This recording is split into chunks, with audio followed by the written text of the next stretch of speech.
Sabotage the show's gone. Will key relate due to technical fun, but heroes charge a villain scheme with chaos that powers our whole stream. The plans get twisted and the stories end. No one knows what's around the bend. Every path is a brand new call with surprises waiting for us all. Wolf of laughter, roll for rules. Watch what wild idea they chose. Smells of flying and the plot hole grows. Welcome all to Rag and Rolls.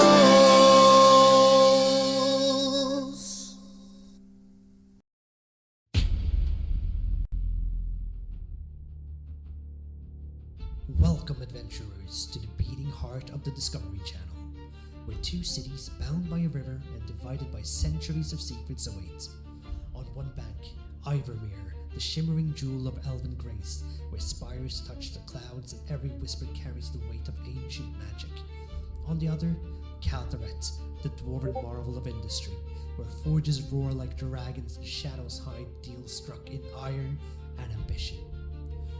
Tonight, the leaders of both cities meet upon a floating pavilion, a fragile stage set upon shifting tides.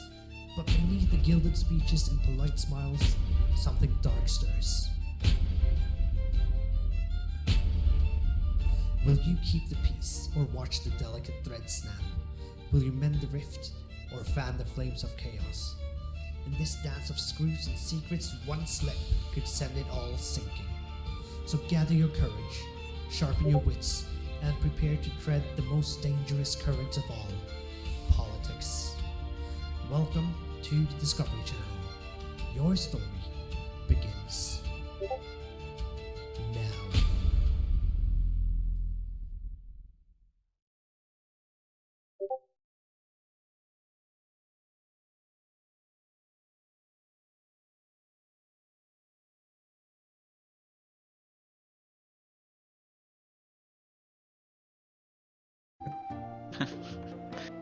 Hello!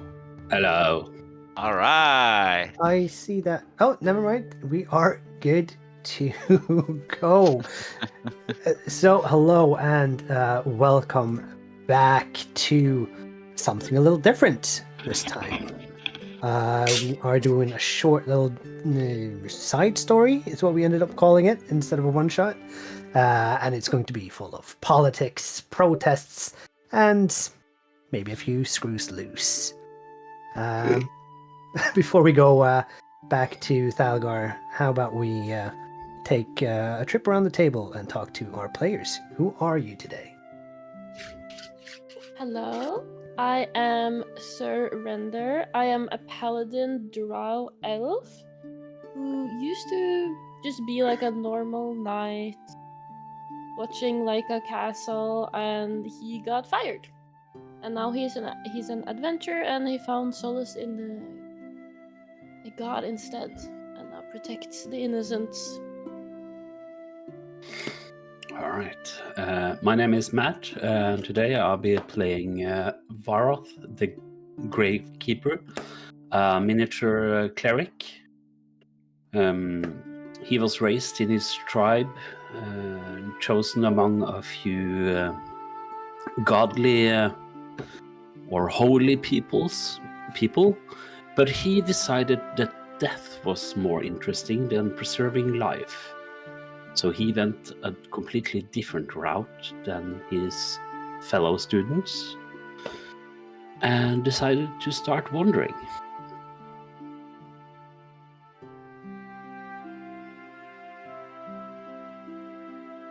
So that's me. And the last one will be... Yeah. Raindrop, who is a Kenku. He used to work as a fence, distributing and selling stolen goods, buying stolen goods from thieves. He almost got caught, and needed to flee, but he was never really identified. And meeting up with Vareth and Sir Render, he found there's a better way to live than in the shadow, and there's a better way to make coin almost. I He mean, is fond of unaliving things. So he and Varoth, good couple. seems like a very good mix of hell for me to control, but we'll see how it goes. So, unless anybody has anything else to say or do, shall we jump straight in? Oh, Yes. before we do, a special announcement from our advertisers, not Pepsi. Blah. So, fuck Pepsi. Let's go back into it. So we picture Thalgar from above, and as we drop down, we see a bird in flight, and we follow it over damp earth and blooming orchids, and it glides above the treetops and the meadows, down through and above the winding, shimmering waterway we call the Discovery Channel. It banks right, and it follows the channel downstream, and the waters below glitter in the pale light, crisscrossed by merchant vessels that have smaller longboats behind them.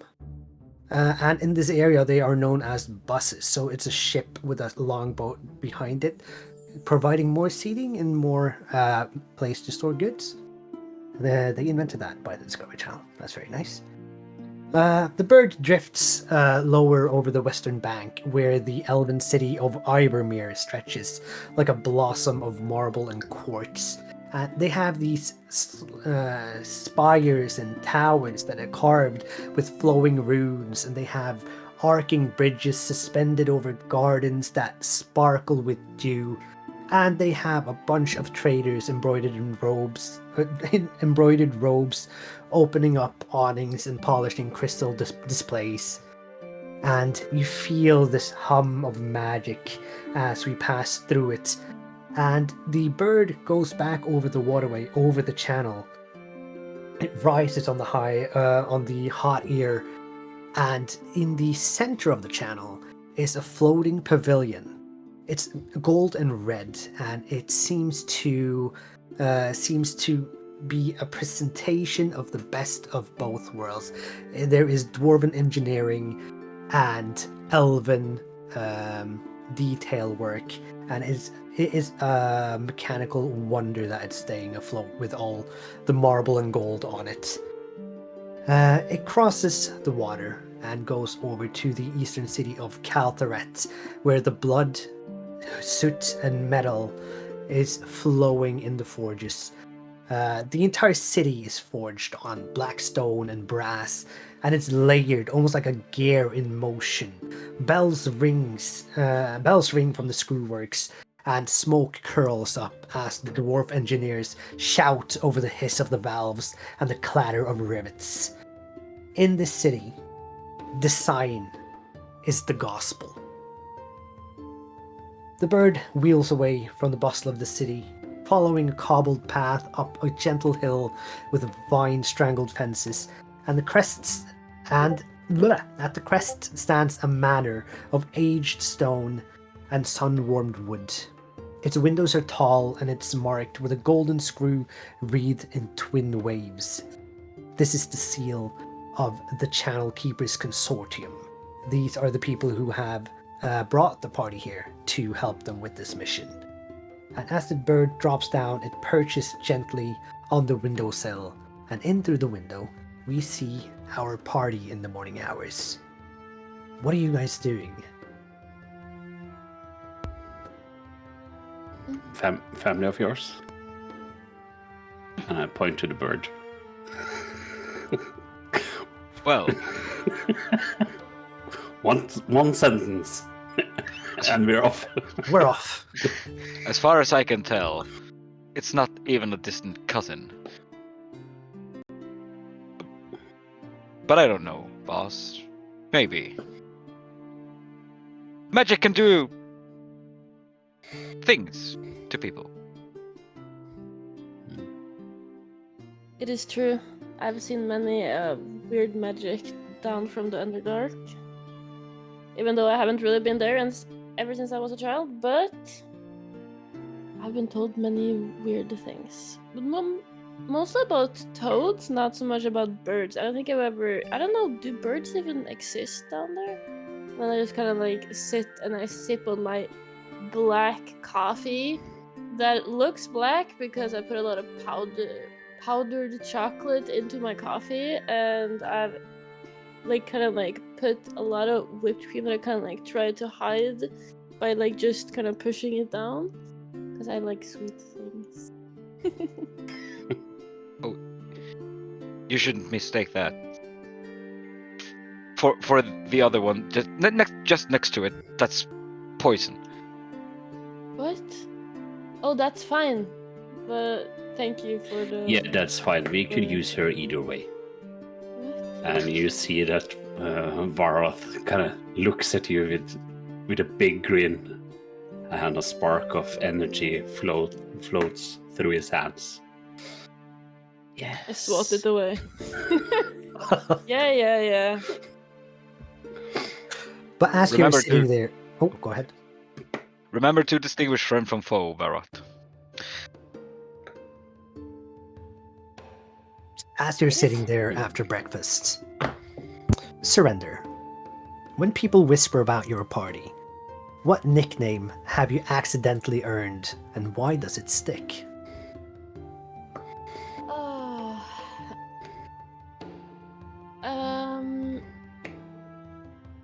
I would call us a flighty crew. One of us is a bird. The other one has his head down into the ground, thinking about death, and the other one keeps his nose up in the sky and does not watch anything that happens around them at any point. And we get the job done most of the time, just definitely with some trouble along the way. Usually not worth the amount of money we make. Fair enough. So the flighty crew, bit shaky, but you get the job done. Fantastic. And I took offense to that nickname because I don't have any wings. I'm the only avian creature that doesn't. I'm so sad. But Rain, you remember the job that almost tore the entire group apart. Tell us what happened and why you don't talk about it. The job we don't talk about is when we were tasked in protecting a noble, and we escorted him across the continent, and we were almost there, and we had done all our checkpoints and done our job admirably until the morning then where Surrender actually did mistake Rain's black slate of poisonous concoctions and dipped it in her coffee, which the noble then drank and died. To make matters worse, Varot thought he could remedy the situation by raising the noble, and we brought in a zombie. Well, this Not my bodes finest work. really... No, definitely not. And it doesn't really bode well for this mission either. But, Varoth, you are the one who ended up with the party's coin purse. Why did the others agree or grumble to let you handle the gold? Well, I'm good at digging. So I assumed they trusted me with it so I could keep it safe somewhere hidden. Does that mean every place you go, you find a spot in the earth and dig Well, you your know, gold pouch down?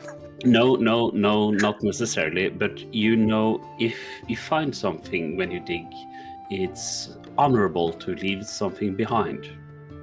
So if I would, for instance, to find a corpse or some bones, I would take the corpse or the bones, but I will put in some money.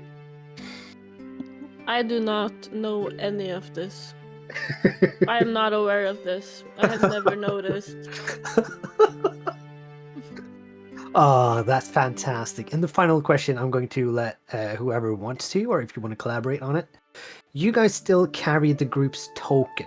This could be a trophy, a trinket, or even just an inside joke. What is it, and why is it so important? The noble skull.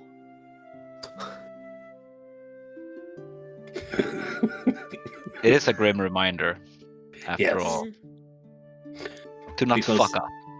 Even in We failure, made it into a pretty lantern. of course. But Yeah. even in failure, we will. You made it into a pretty lantern?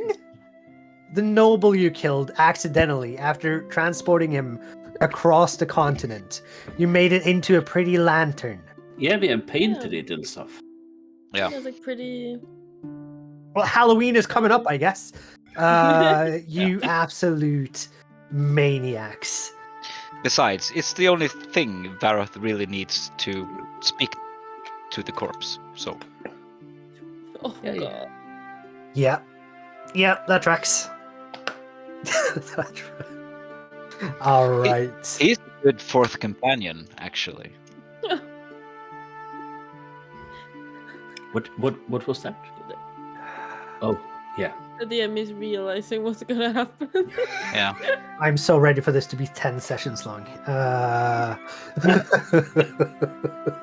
Legends What? say that the noble later carried a boy, who then carried another boy, who then carried a girl, who mothered a very known bard. Hmm. Well, as you guys are sitting there getting ready after breakfast, there is a knock on the door, and in through the door comes this huge dragonborn in a crimson coat. Going to bring up a picture on Albert as soon as I can. I probably should have read that, but I didn't. You know this as the head of the consortium, Drell Vara. He is the one who sent you a letter and asked you to come, and he is also the one who welcomed you when you arrived. And he comes in with his booming voice. It says, "Adventurers, good morning. You know me as Drell Vara, the modest magnate of the tomatoes. Perhaps you've heard of my latest creation, a sauce thicker than soup, sweeter than wine, and sharper than vinegar. Ketchup!" And he brings up a large bottle of ketchup. Soon to be on every table from Ivormere to Caltheret. But we'll save the tastings for later. He clears his throat and comes all the way into the room, his expression shifting from this jovial, more happy and welcoming side to a more serious expression. And he says, "Today, the matter is no small thing. The leader of our two cities, Lady Miralda and Master Trallic, are to meet upon the floating pavilion and sign a treaty that will shape the future of the Discovery Channel. But we have reason to fear it will not be so simple. Dark threats have reached us, unsigned letters promising sabotage, blood, and worse. The people grow restless, the protests are louder each day, and so we cannot risk either side accusing the other of treachery. That is where you come in. Each leader must be escorted to the pavilion. Each must arrive safe, unharmed, and without doubt of favor. You will split your strength, divide between them, and lend your honor to ensure their honor. Watch the crowds, watch the waters, watch each other. For one loose screw, and the whole deal may collapse. And once all this is settled, I insist you try the ketchup." Don't Yes, worry. sir. Escorting people is our speciality. "Oh, you've done this before?" Marath will raise the skull and look upon it. Yes, quite successful, I would say. Very good, very good. I'm happy to hear that you are experienced in the field of escort.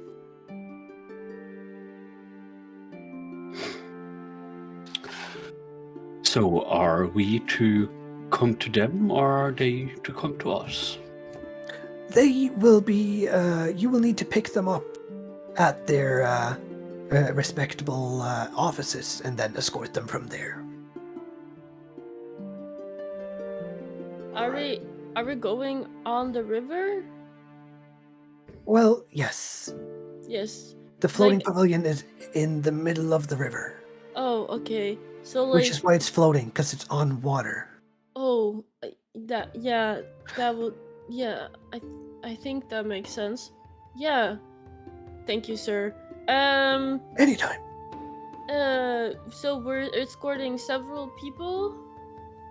Well, not really. There will be one person from each location, from one from each city.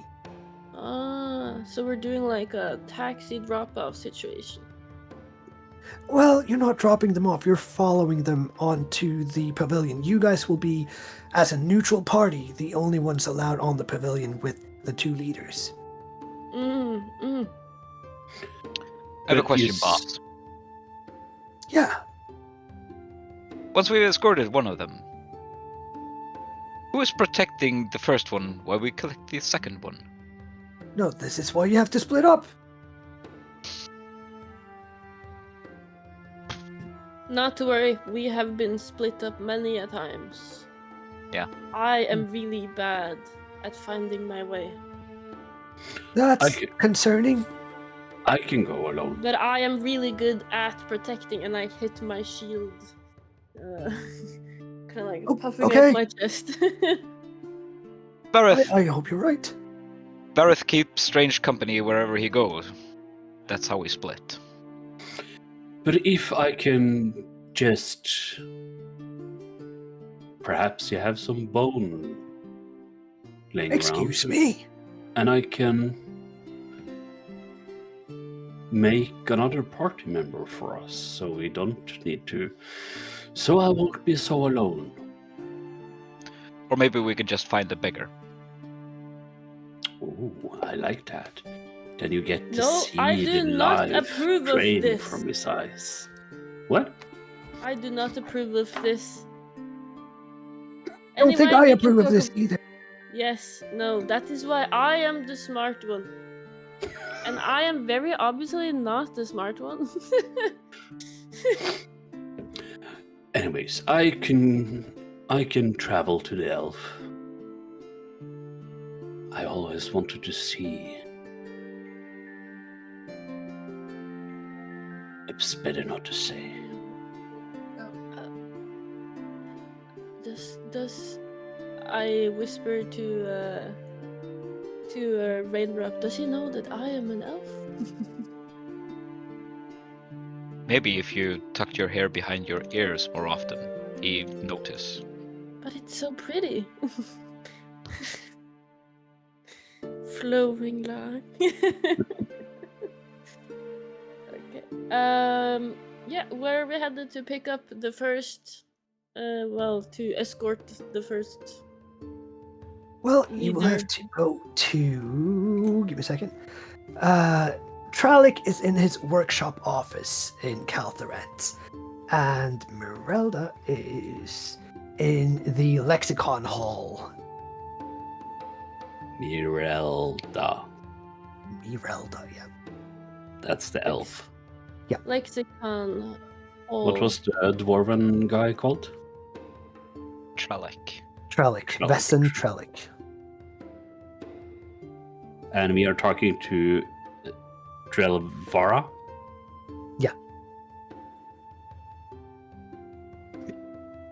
Counting on you guys to write this down. Yes, I am. Oh, I'm just doodling. Old bro, no brain. All right, so we have a plan then. I will escort the puny elf, and you will take the dwarf. Yes. I prefer the dwarf. They're closer to my height. But you two always go together. Are you not joining each other now? Varith can find company. I suppose so. Virella is pointing me in this direction. All right. So Vareth is going to Mirelda, and the other two are going to Trellick, is how I'm reading this. Who wants to go first? Or do you want to roll for it? Roll is. Oh, fuck. I need my dice. Second that, I need my dice. You absolute noobs. We're half an hour late and you haven't found your dice. For once, I got them. I better And I use immediately this one. dropped them. Don't worry about it. These dice has skulls on them, so that's perfect. That works.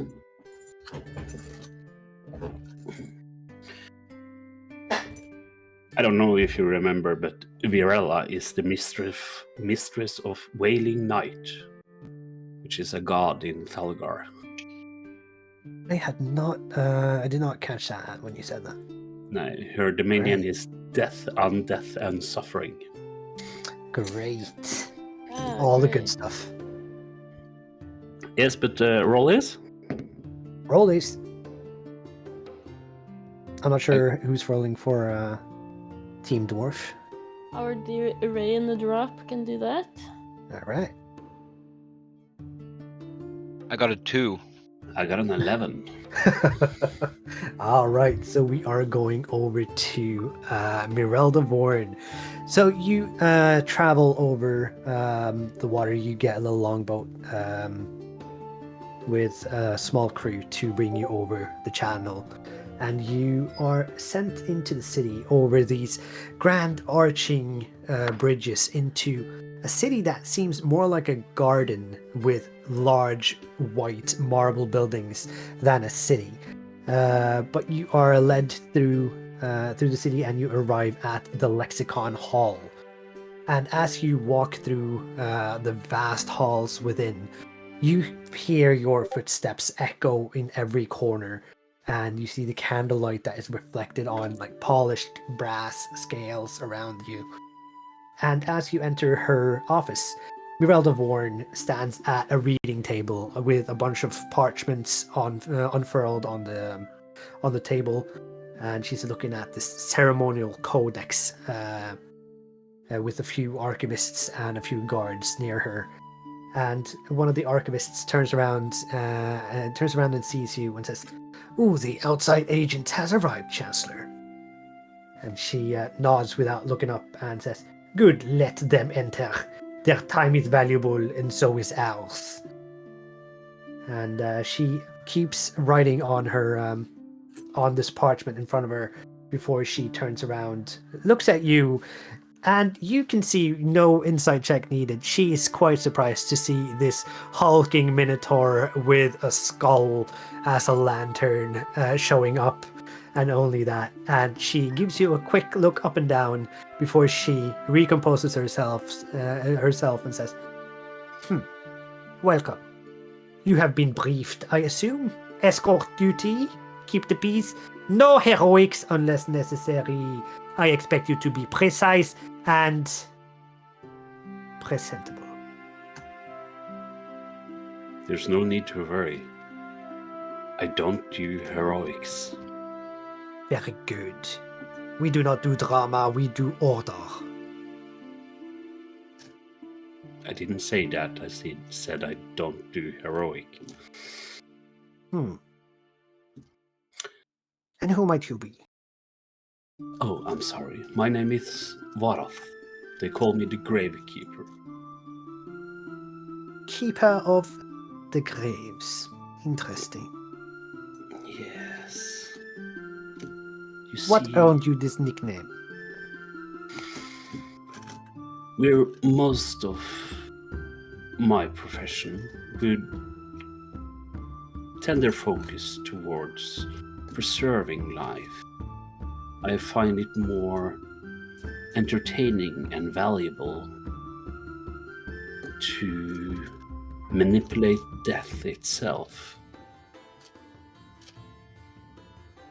Have you ever seen someone fall down and then rise back up again? I have seen these many times. I've seen these in kindergarten. I mean, without life. No, we don't do that here. I hope you don't have to play with death.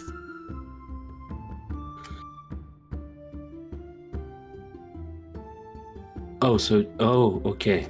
Okay. It's not that kind of escort mission. Okay, I got it. All right.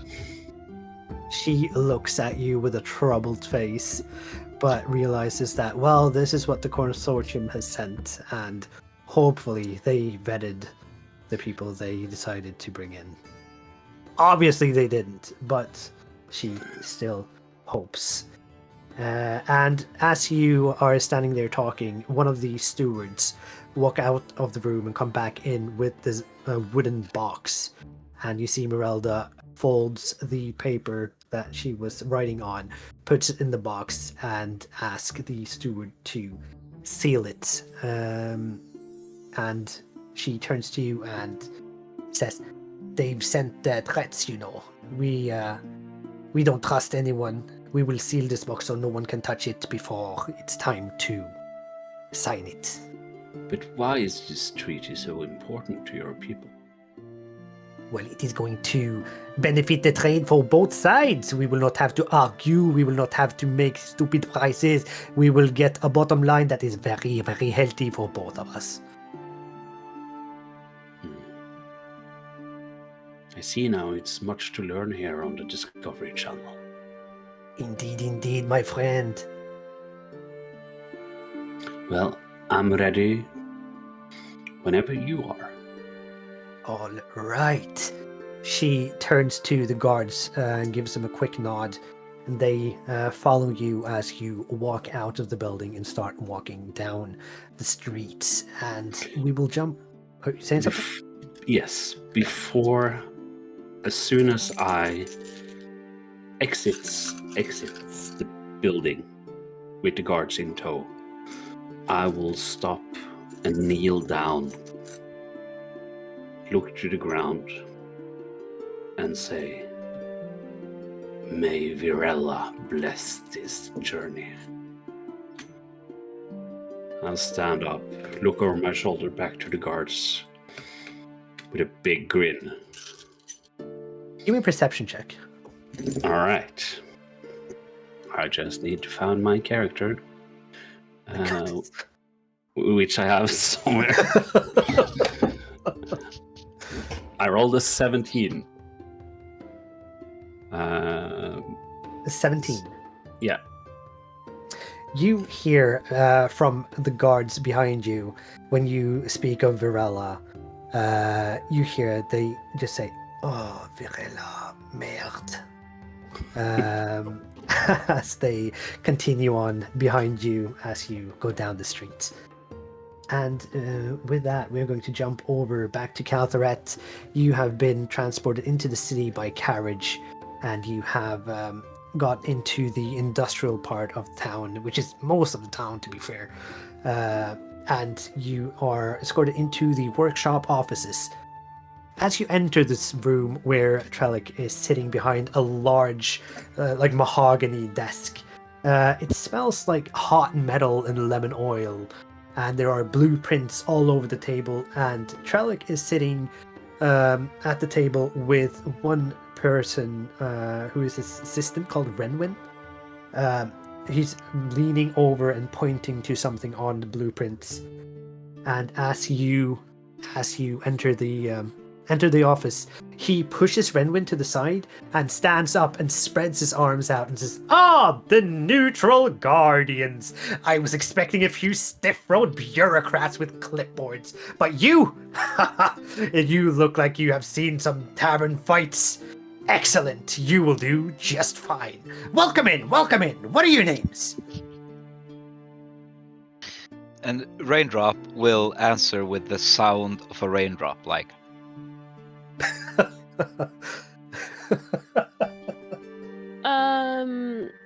Hello, I am Sir Render, and this is one of my adventuring companions. Nope. His name is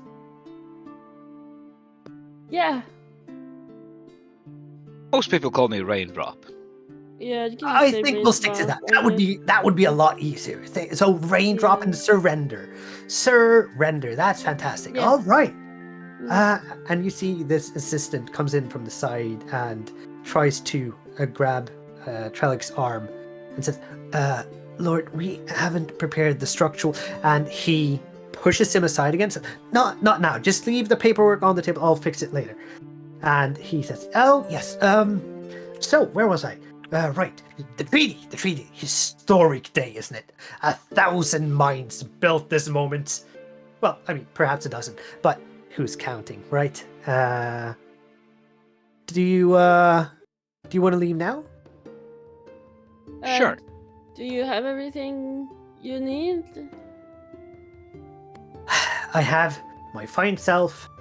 I think that's all anyone needs. And Renwyn once again comes in from the side and he says, we didn't decide on, do we want to do the pressure locking brass or do you want to go triple threaded? And Trallic turns around fully and says, this has to wait. You realize the importance of this day. Don't ruin this for me. And he turns around and walks over to you and says, all right. Did you know, in this very workshop, we made the prototype of, and he, as you're walking out, starts bragging about previous inventions that were made within this office. I will have to stop you, boss. What's that? You won't see me as we escort you. Okay. Invisibility? Interesting. Surrender will hold your hand, and I will keep a respectable distance, but be assured that my eyes will forever be in your neck when it's needed. That's I have to hold his hand. reassuring. I will need both my hands though, because I am assuming people will be lining up to see me go down to the waterways. So I will be waving with both my arms. But I appreciate one of you sticking close. Yes, do not worry, sir. I will be right by your side at all times. Okay, let's make sure we breathe. We need some personal space, but I will let you know when you get too close. And Yes, I will do an appropriate distance. I just need you to let me know what that is. Fantastic. You would be a fantastic person to have on staff. Oh, Whenever you stop adventuring, let me know.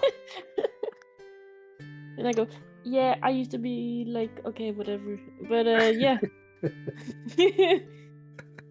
I used to be an adventurer like you, but then I took an arrow to the knee.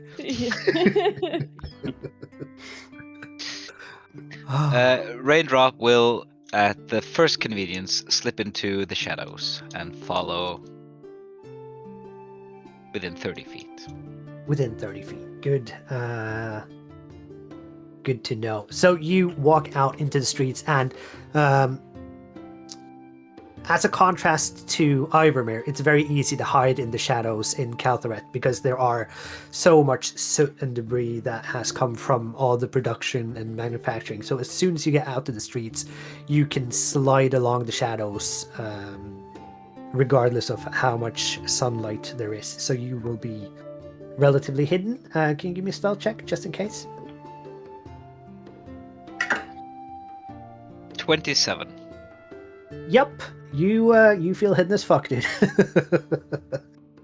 And with that, we will jump over the channel again to Varoth, who has been walking with Merelda down the streets, and you've seen people along the streets stop up, and there are people forming lines along the roads, and they have guards keeping them at bay. But as you walk down through these business districts, as you get down to the trade halls, you start hearing shouting and you start seeing signs of protests. Give me a second.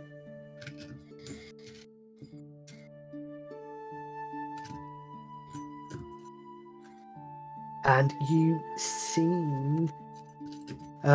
The further you get down, the louder these guys get, and you see these signs, and you hear a man talking very loudly in front of a crowd holding signs, and he's yelling, "You think this is just about screws and bolts? Well, this treaty is a business contract, and we're the ones who manage the books, the accounts, the investments, and we are being left out in the cold. They've sold us on this idea of new age of innovation, but who's going to deal with the cost? Those dirty dwarves don't even know what they're doing."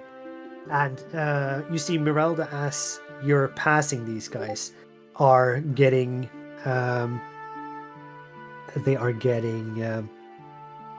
sorry, Mirelda is getting so upset at this, but she's trying to hide it. But you feel that her energy shifts. And you hear him continue.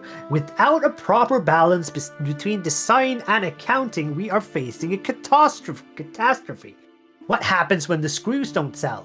What happens when the balance sheets don't match, huh?" And you pass down and you get down towards the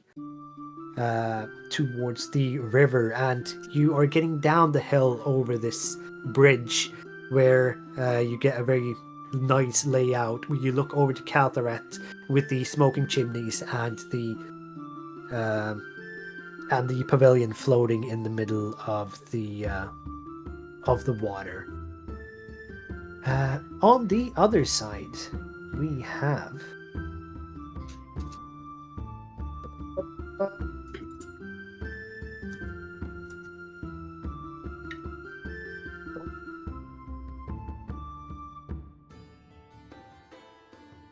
I'm not sure if you guys are seeing Albert.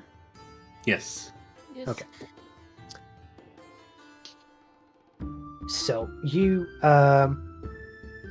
are guiding Trallic down towards the city limits, down by the water, and as on the other side there are people lining the streets, but they have a much more cheerful mood. For the most part, this almost seems like he's built a cult of personality around himself, and he gets hugs. People are handing him babies to kiss. Everybody is loving Trallic walking down. One at a time. Don't Everyone, worry, give don't worry. him Babies space. can't kill us. Babies can't kill us. I'm pretty sure. And he gives hugs. He signs autographs until you get down to the Ironworks district, where there are far less people who are watching him, and the few people who have fur brows. And you hear from the crowd, "Screw you, King!" And in the time you've been here, you know that he has been referred to as a false king, in the way that he projects himself or presents himself. And at the bottom of the street, there is a man standing. Oh, there we go. There is a man standing, trying to block the way. And you see a couple of guards are trying to force him to the sides, but he is built. He has massive arms, and you have been told by the consortium that this is the union leader, Rid Hornell. He is the elf who has been here more or less the longest. He was one of the dwarves that started production of screws after they were invented. And he is yelling at Vessen as he's moving up to them. And Vessen Trallic is looking at him with a smile, but there is definitely hostility in this. And Raindrop, if you're are you still behind, or are you at the side, do you reckon? Oh, I'm sort of moving alongside, if possible, within like a 30-feet radius. It depends whether or not it's, flat, or if he has to climb a roof, he will do so as quickly as he can, and he will probably try and use throngs of people as cover as well, and just move through them. Fair. So we'll say that you are basically at the side of them, like 90 degrees straight out, and you see that he is getting up closer to them, to both of the people in the middle. The guards at the back are moving around front, but Vesson says, don't worry, he's not dangerous. What is your problem today, Rid? He says with a long sigh, and he says, well, are you ready to become king now then? Are you selling everything that we have built just for a chance to taste wealth? And Trellick looks back and says, don't worry, this is going to be beneficial for both of us. This is just a great deal, and I'm trying to include everyone so that we can live in harmony. This conflict is not helping anyone. And you see the vein in Rid's forehead starts pulsating as he starts shouting. He points across the river and says, they made their fortune on our sweat and blood. Trellick's screws. You don't even know what you're talking about when you're trying to sell these screws. You've done nothing here. What you would do without the people around you? Fail miserably. You wouldn't turn a screw without these hands. And you see his very hard working hands with calluses are shaking in anger as he does this. And he looks at Surrender for a second. Give me an insight check. Me? Both of you. I'm so good at that, you know? Ooh. 23. All right. How about Surrender? That's an 10? So Surrender doesn't realize it, but you, Rain, see that this guy is going to jump either Surrender or Trellick in just a second. I want a radiant action then. Okay. If he's like raising something or lowering down or anything, doing anything like that can be seen as hostile, Rain will use his telekinetic adept ability for a telekinetic thrust. And he has a dart that he wants to throw, and when the dart hits, he wants to push him out of the way. So you're trying to push him away from them in order to let them pass, or do you want to subdue him in some way? Well, simply make him rethink his action of jumping anyone. Okay, I gotcha. All right, so you, Surrender, don't realize, but the next second he is jumping forwards, fist raised, trying to get Trellick in the face. But in the same moment, this kinetic dart comes in from the side, pushes him along. So he was in front of Trellick, now he's straight in front of you, and the punch comes flying, hits you on the jaw, and you take 1 bludgeoning damage as he's punching you. And he looks quite confused to the side where... Are you trying to hide again, or are you making your presence known now, Rain? I'm definitely trying to hide again. All right. I go, Yeah. what was that for? I'm sorry. I was aiming for him. I'm not sure what Listen, happened. I'm just doing my job. You don't have to make it more difficult. Well, don't do it. I don't care how much they're paying you. Just don't do it. This is a bad idea. Listen, I don't do politics, okay? I just want to protect people. And today, that is this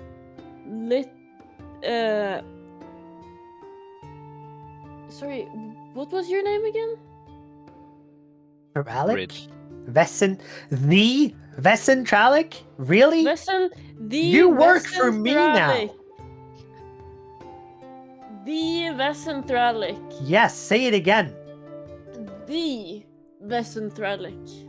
Yeah, and you better remember that, Rid. If you keep this up, nobody knows where you'll end up. And Trallic is going to. I start never know moving. where I go, it's fine. I just And- like, swoosh! as Trallic moves past and you start walking, Rid grabs your arm and he says, "Let me tell you something about screws. They don't just fasten. They grind. They press. They keep you still until someone else's climb. And sooner or later, if you tighten them hard enough, they'll snap." And he lets go of you and goes into the crowd, relatively near Rain. He doesn't even spot you, but he moves in just close to you and lets you walk down. Damn, I didn't understand any of that. Now, sir, let's keep going. Let's! And he starts waving again, although in this district, very few people are actually cheering for him. They are looking at him with a great deal of disdain. But you make it down to the river. And with this, we have now made it down to the river on both sides, and you each have a longboat that you step into. Down here by the water side, a bunch of people lined up to see this, and there are a bunch of barges and boats out on the river, trying to be as close as possible to capture this moment in time.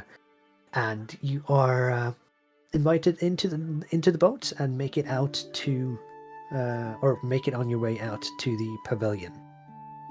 What are you guys thinking about in this moment? We'll go one by one. Whoever wants to go first. Yeah. Rain wishes he was more proactive in subduing Rin, or Rid, because those kinds of situation makes this job very hard.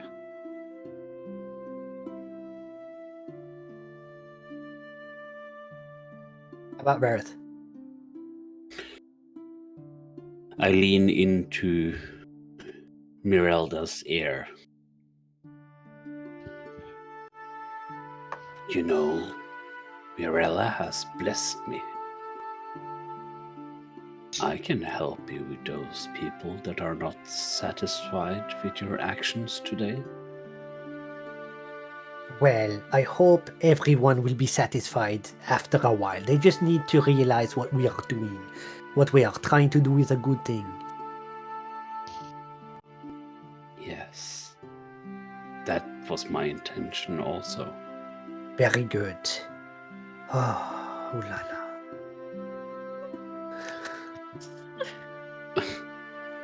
Are we expecting any resistance at the pavilion? It is a floating table for paper. How will it fight?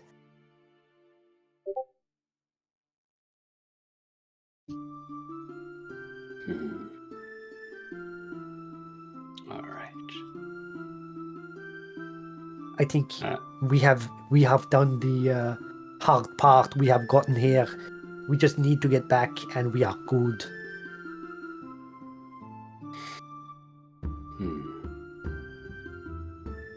This seems a little bit easy. Too easy, What? perhaps. What do you mean? We had a bunch of protesters. We had to No go one all the way died. down here. I hope no one died. It wouldn't be easy to do this. This is a big deal. This is a big day. It is not like the DM has made this quick intro.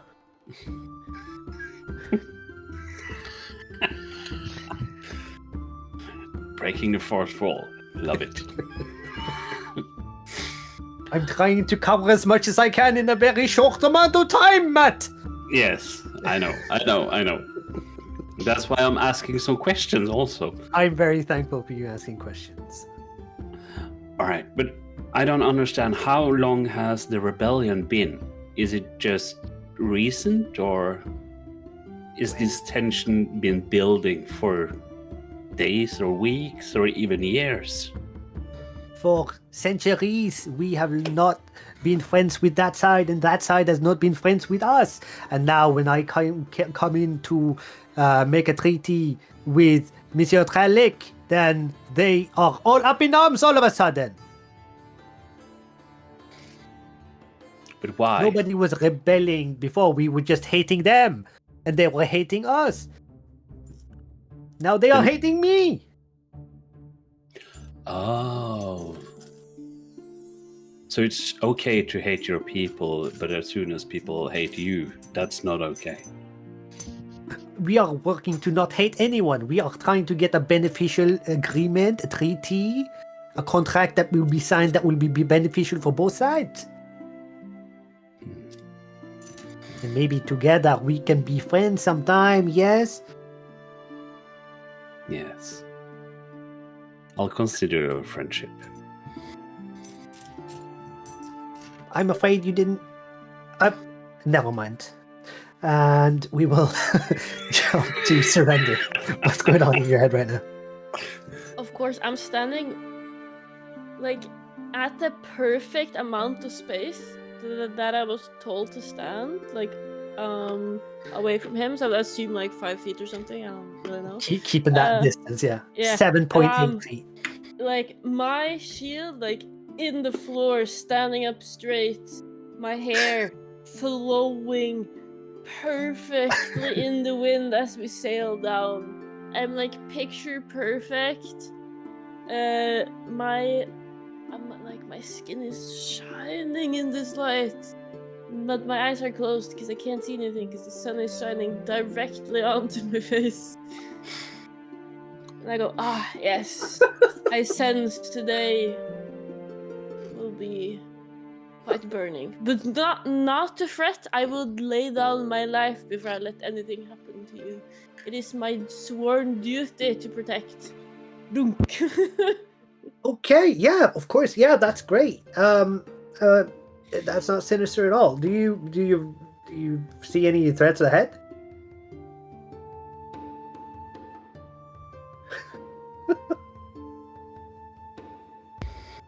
An 18. I open my eyes. So through your forced opened eyes, you see that the only thing ahead of you is the floating pavilion. And as you look back at him, you now have this white spot on your eyes as when you look into the sun. And you try to focus on him, but you can't really, but you can relay But the may I message. say, your skin looks quite radiant. Well, thank you so much.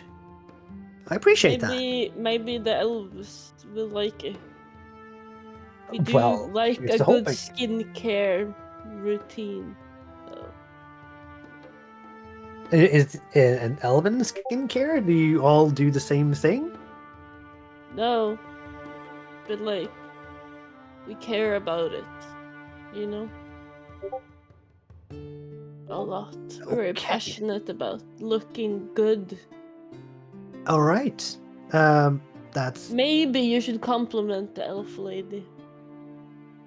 a good idea. What's a compliment that an elf would like? Nice feathers. I don't think there are any elves who have feathers, but if you compliment her hair, if it's even half as good as mine,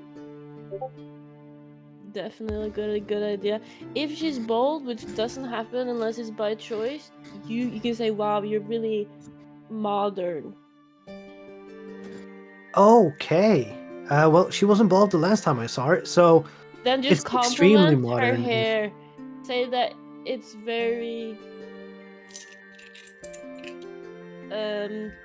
that the sun is reflecting beautifully upon it. Okay. I shall keep that in mind. And And if you kiss her hand, like if you bow and kiss her hand, she will. It's just like it means respect. No respect Nah, like that. Okay, nah. then drop that, but shake her hand like this, yeah. Like this. Just up and down. like you grab her hand and nicely but firmly I take his hand and like this, and we like do like a handshake. Oh, okay. Mhm. It's And nice then- to and learn then we say- elven customs. Pleased to work with you today. Okay, I'll keep that in mind. And as you say this and teach him how to shake hands, both of the longboats arrive at the floating pavilion, and you see both the leaders of Caltheret and Ivormere rise up in their boats and starts walking on to the floating pavilion. The boats go off after you guys have stepped onto the pavilion as well. So the only people who are allowed on the pavilion are the two leaders and your little party. And before we go any further, I propose offer him a break hand so he can go. to help him out. Beautiful. But yeah, I propose a break now. Let's call it somewhere between 5 and 10 minutes, and we'll refresh our drinks and get ready for shenanigans after that. All right? All right. See you soon. See you then.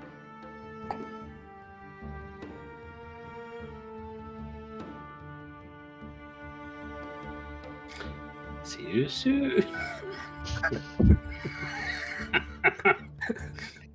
Oh, come on, we just go take a break.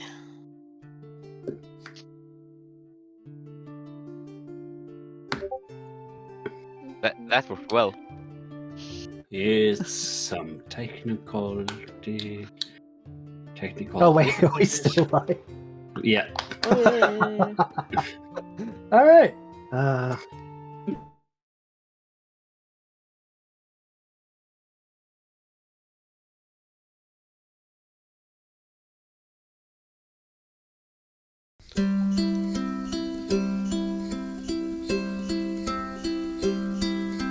Hey, I kinda sorta started thinking of you today. You and the gang, the family who found me along the way. I miss the laughter, I miss the sound of music rising, hearts unbound. You were almost like a lighthouse, guiding me through storms I could not name. Now the absence makes it harder to navigate and find my way. Do you remember fires burning low and sweet? The way your songs could carry us, make our world complete. And though I wandered and though I strayed, I kept your voice inside, it stayed. You were almost like a songbird, teaching me the notes my heart could sing. Now the silence makes it harder when I hear your music and everything. The songs I sing, they still are yours. Your echo lives in every chord. The world feels colder when you're gone, but your memory carries on.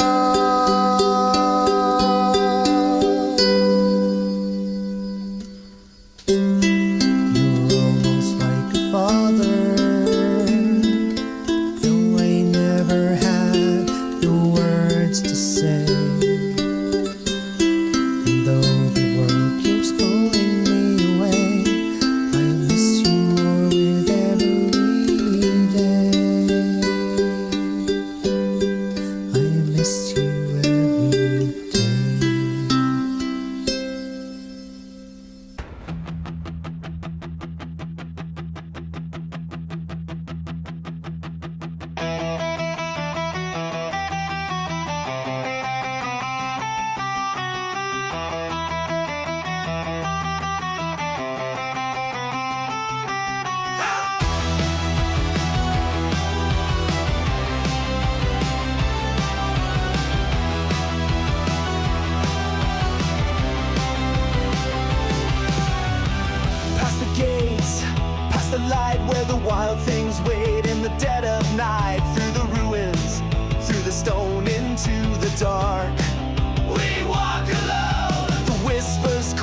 forces rise, the ground will quake. Bounty hunters stalk us, but they will break. There's a traitor in our midst, but they will meet our bloodied fist.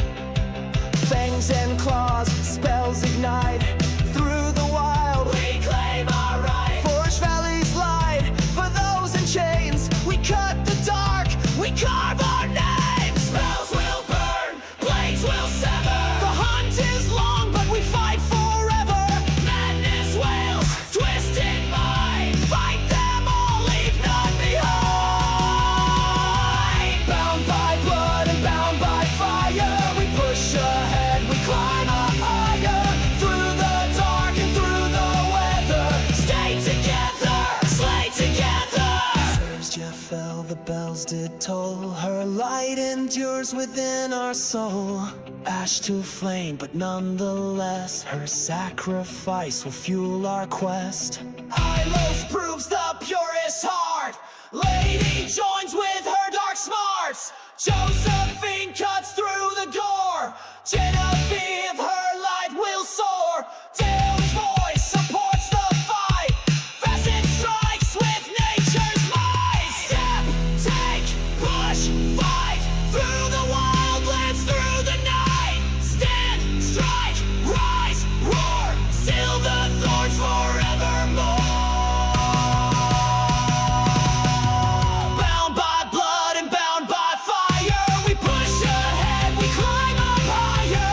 Through the dark and through the weather, stay together, slay together. Sersja fell, but we will rise. The flame still burns in ash and skies. Lady came and secured the tether. Stay together, slay together. Through the storm, through the fire, the ashborn light will rise higher. This will only work one way.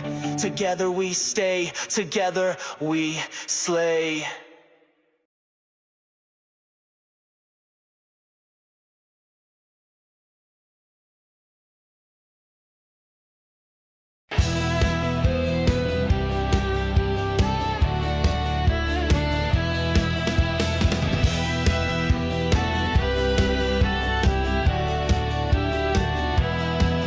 Welcome, adventurers, gather round tight for chaos, for drama and giggles at game night. We're Ragnaros, rolling high, rolling low. Let's meet the party that makes up this show. Daniel, dig deep, his characters shine.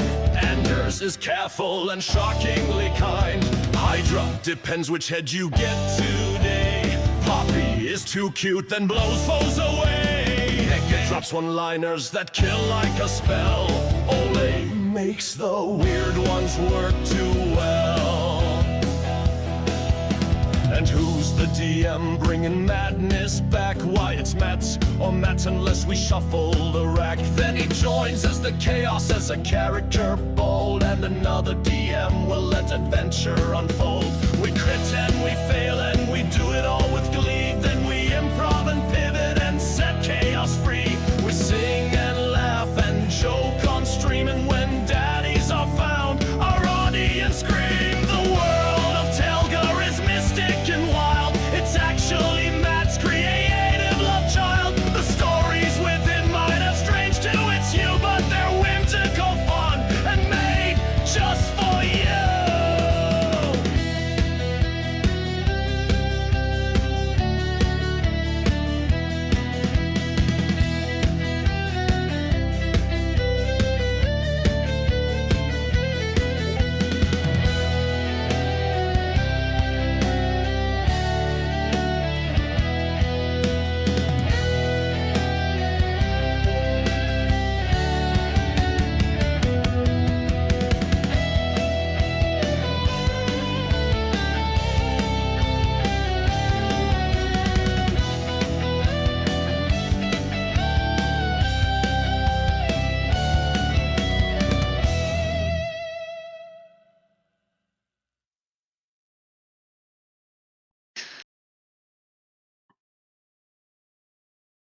Kommer vel nå, tenker jeg.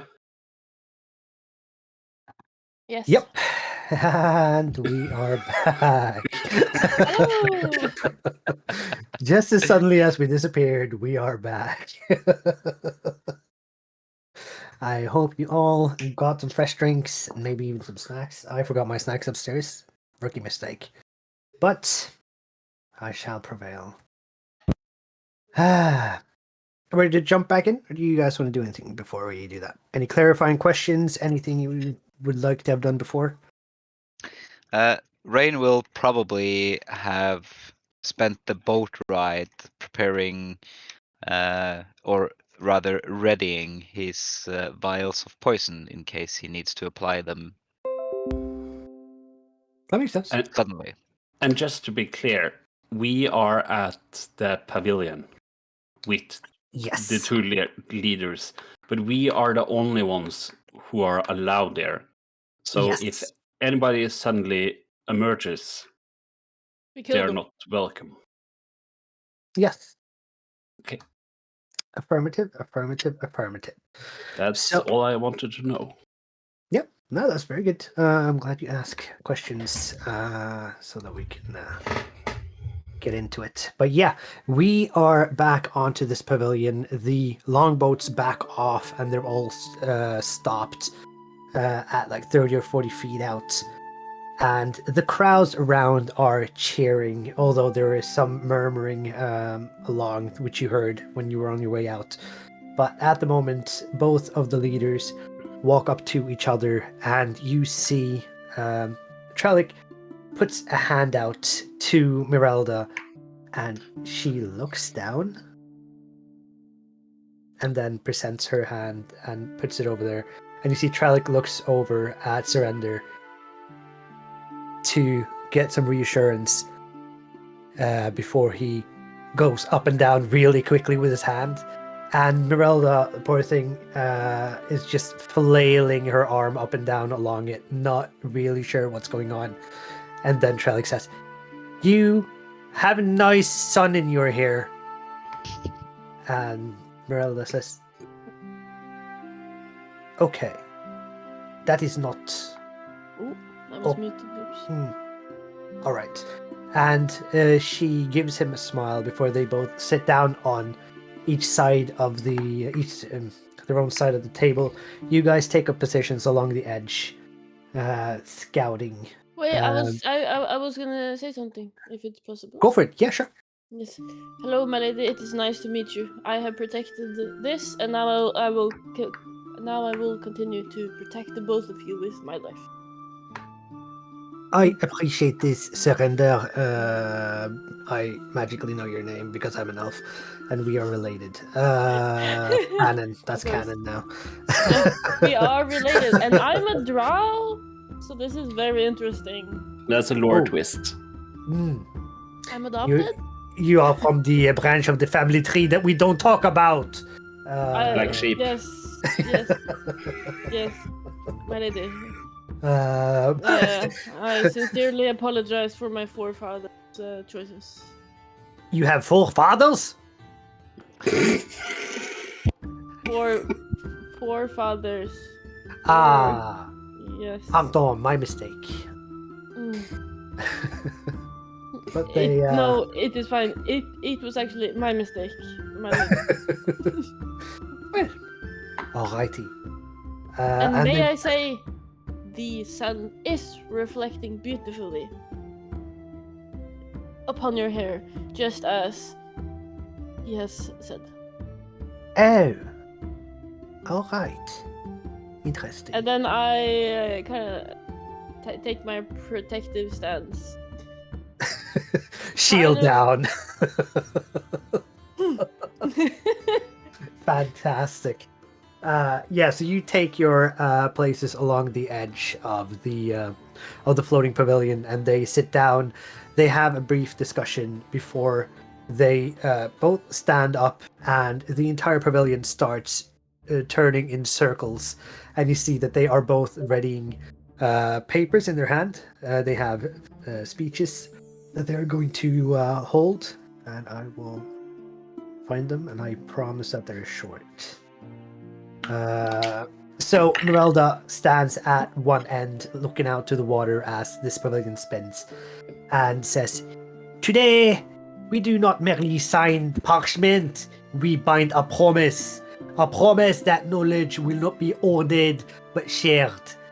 That invention will not outpace wisdom. Ivormere and Caltheret have stood across this channel for generations, and today we stand beside one another. Let this treaty be our bridge. Let business and innovation walk it hand in hand. And the crowd roars up as she waves to both sides as this spinning pavilion lets everyone who has shown up see who is talking and what's being said. And as soon as she finishes, Trallic goes, "We built this trade on steel and sweat, on brass bolts and bold ideas, but no invention endures alone. It must be shared, tested, trusted. This treaty is not an end to rivalry, but a beginning to respect.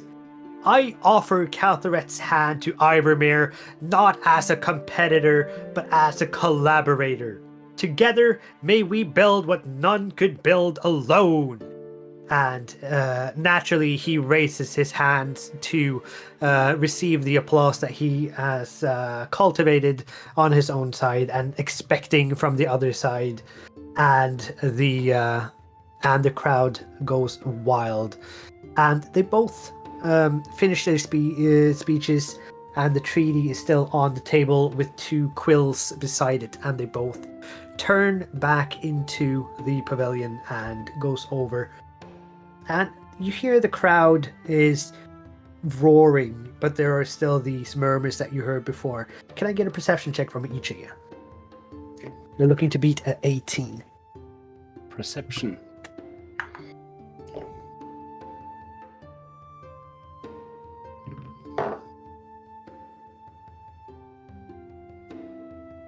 Pretty good, actually. Yeah, I got an exactly 18. All right, how about Rain? 30-20. All right, so all 3 of you here, as the speed of the rotation stops, you hear a sharp click. It's like a metallic clicking sound. It's subtle, but it's sharp. And you see that the 2 people at the table don't notice, and they lean over to sign the paper. But a second later, could we get some tension music, please? Yes. You feel the floor underneath you shift. A splintering crack rips across the table, and the table gets jerked downwards as though seized by something unseen. And in the next instant, the floor beneath it gives way entirely. Wood, quills, parchment, everything in a thunderous splash disappears beneath the water, and the water starts rising as the pavilion is sinking. You hear small pops underneath, and the pavilion lurches from side to side as it's sinking. What do you do? Oh, fuck. Did Trallic and Meralda fall into the hole? No, they are on each side of the hole, but they're on the very edge of it. I am holding on to the, like, I'm bending down, grabbing the side, and I'm putting my head into the water to look under. Ooh, okay, interesting. Roll a perception check. I want to see what the 2 others do, and then we'll see what you find. 16. Varroth will look over to Raindrop, give a slight smug smile, lean back and say, "I never seen someone drown before." Hopefully this will not be the day, and Rain will run over, jump, and tackle Meralda and try and push her away from the hole in the pavilion. She's the less sturdy of the 2. Let's call that. Let's just go for. Oh, other DMs help me. What would you call a fucking tackle out of the way? Unarmed strike? I don't know. Wild grapple? Yeah, I would just normal attack roll? Yeah, just go for it. She's not fighting you actively, so it's going to be easy. Well, my unarmed attack is a +2, but it's still a dirty 20, so... For sure. You're trying to push her to the opposite side of the pavilion, along the walls, or out of it? No, just up into a corner. Okay. Yeah, with a dirty 20, I'll say that you easily push her up into one of the corners, and she's still standing, but the pavilion is rapidly going down. Barrett, are you doing anything else, or are you going to check what... As I'm seeing this happening before my eyes, and Raindrop lunges towards, was it Mirelda? Or the dwarf? Raindrop went for Mirelda. Alright. So as Raindrop is doing this, you will see excitement in Varoth's eyes. Yes! I'm ready! Put him in the water!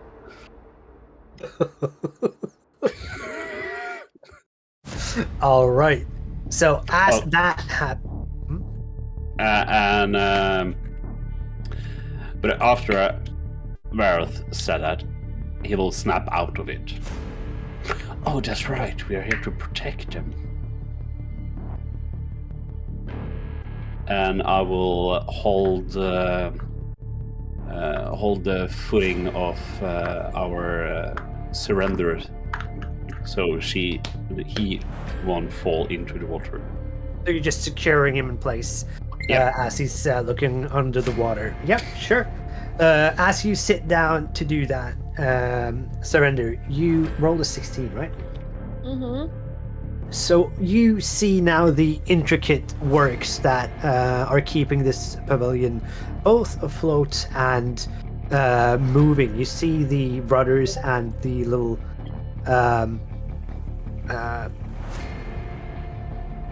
what i helvete. And little motors that are turning this thing. And you also see right next to you there are two long screws. And just as you notice that the ballast chambers underneath have all popped lids, which is the popping sound you heard earlier, you also see that these long screws are drilling up through the floor, and you hear a painful shriek as they go straight through the feet of Vesentralic.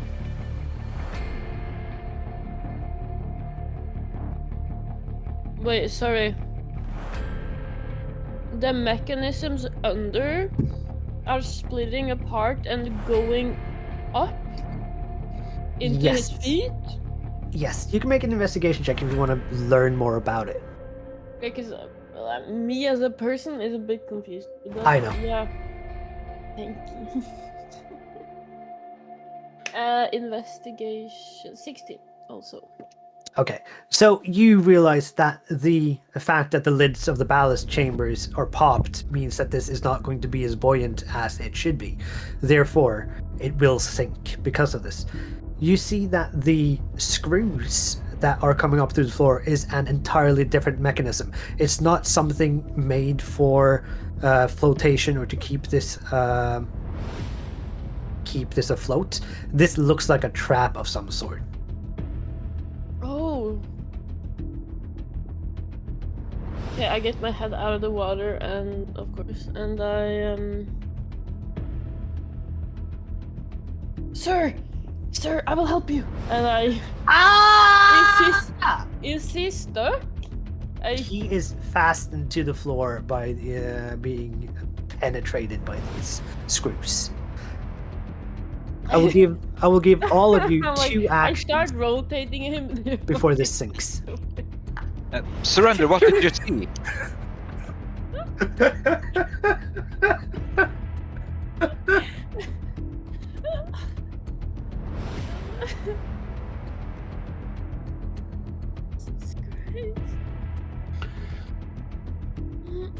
You absolutely.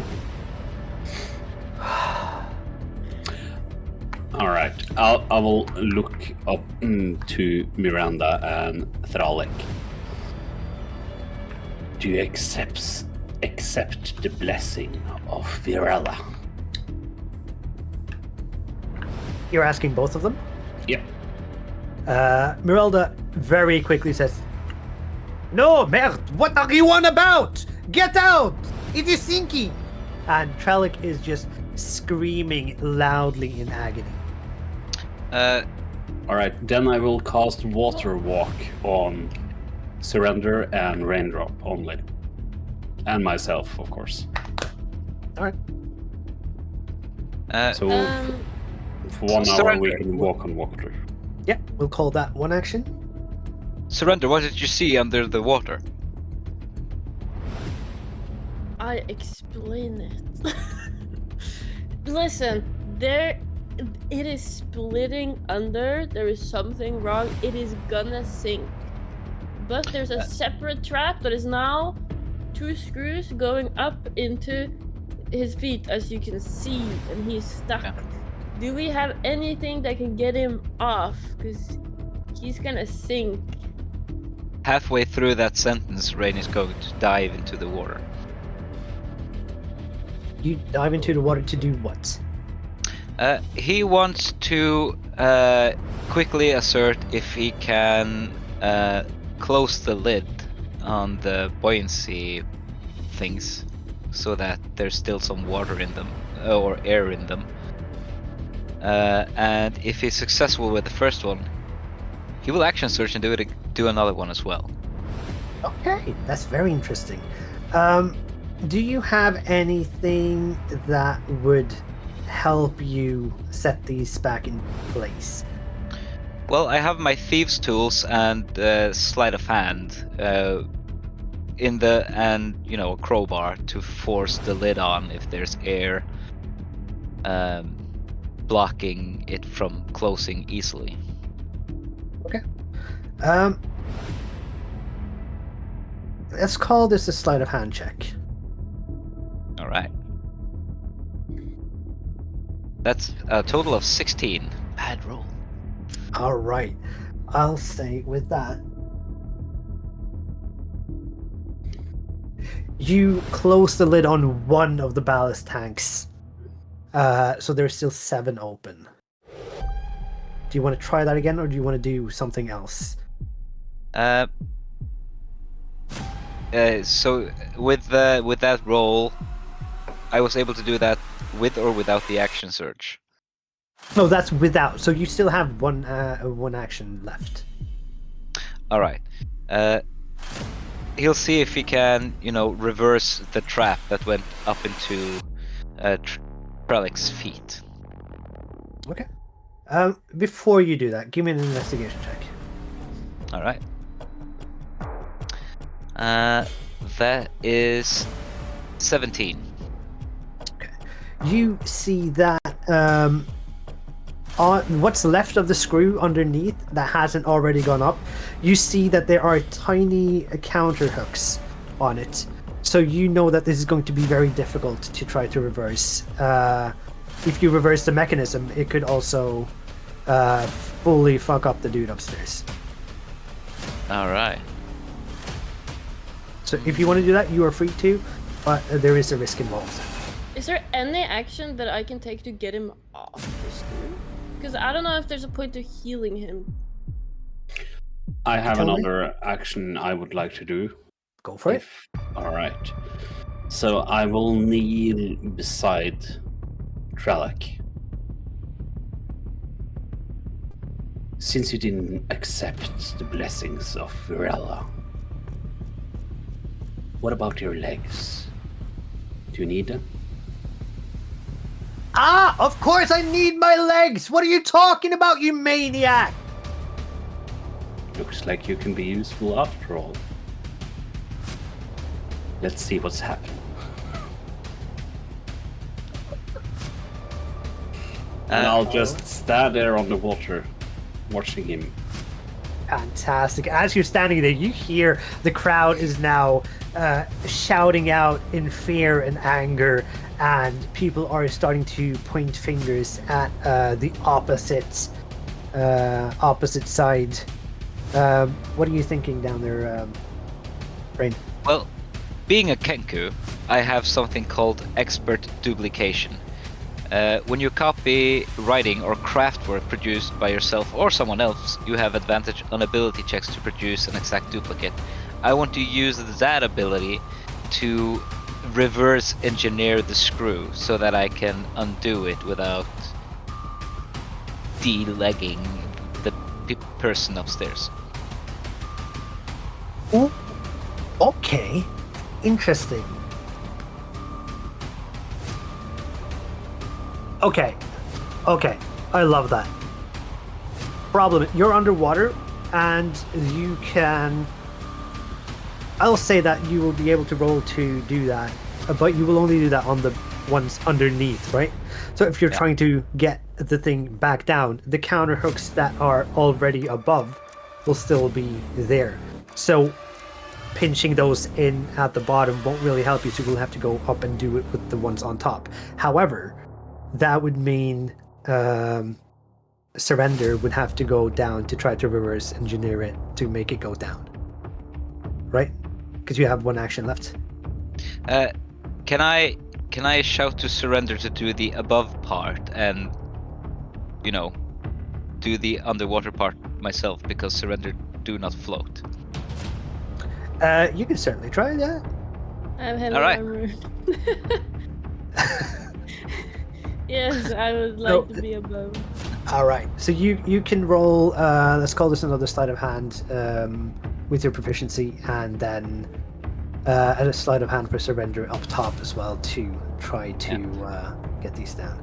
Yes. I'll tell Surrender, you need to lift the hooks and let your arms, let your fingers follow the motion when I turn it, and then I will dive back down and try and do it. Yes. That's a 22. That's a better roll. All right. I got a 9, so I'm pretty happy. Very nice. So I as have a +1. so as Surrender, with shield and every part of steel that he has, tries to get these counter hooks punched back into the side of the screw.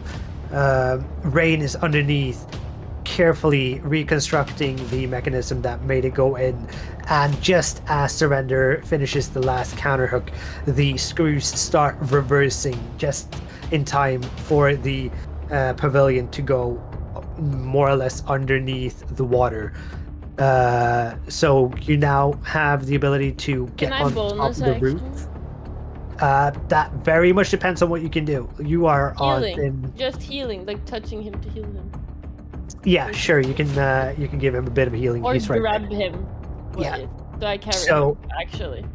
So as Rain feels the pavilion come down upon him, the other two see that Mirelda and Trellick are at least loose and starting to float in the water as they make it out. Mirelda has started to swim towards her longboat, but Trellick is flailing in the water and is panicking.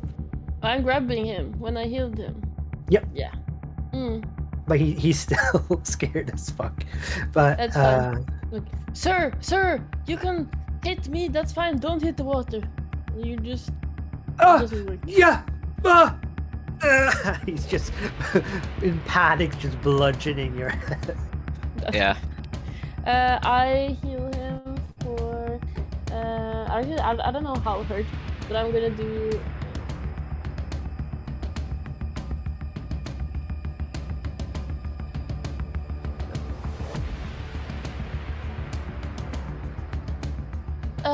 That will be a 16 health. 16. And it is a touch spell, so I'm like holding his hand. Fair enough. So, is it fair to say that you're trying to get him out of the area, or you just staying afloat?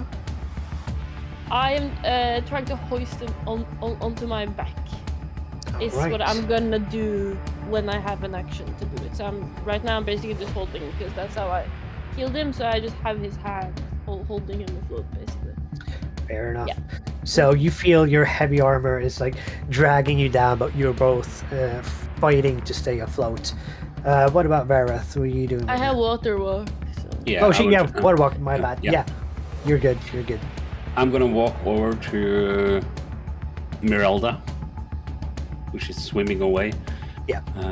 Just gonna bow down. You still need me to escort you to safety. Like a wet dog, she looks up at you, here just in front of her face, and the elven beauty that they so often speak about is very much not there. And she says, "Yes, yes." Well, I guess I'll see someone drown another day, and I'll yank her up from the water and put her on my back. Fair enough. So you make sure that she gets to safety over there, and with a bit of time, Surrender gets Trellick over to Caltheret's boat as well. Rain, you're underneath the pavilion as it's sinking. Are you doing anything particular before you come back up? Yeah. He will look for sabotage clues. Whether or not he will look for typical signs of craftsmanship or magic to see which one is most likely the culprit. Whether or not the screws were dwarven or elven made. Ooh, know. very good. Give me an investigation check for that. That's 16. All right. I will. You easily see that everything underneath, apart from the engines that made the entire platform rotate, is dwarven made.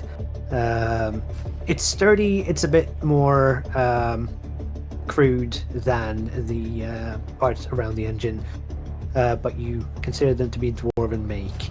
You also see that nothing seems to be made after or put on it after. This seems to have been designed this way. Ooh, even the collapsing floor. Even the collapsing floor. Someone built a death trap.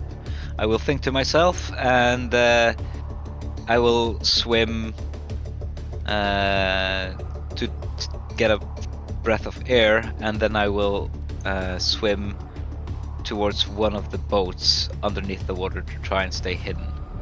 And I will do the elven boat. All right.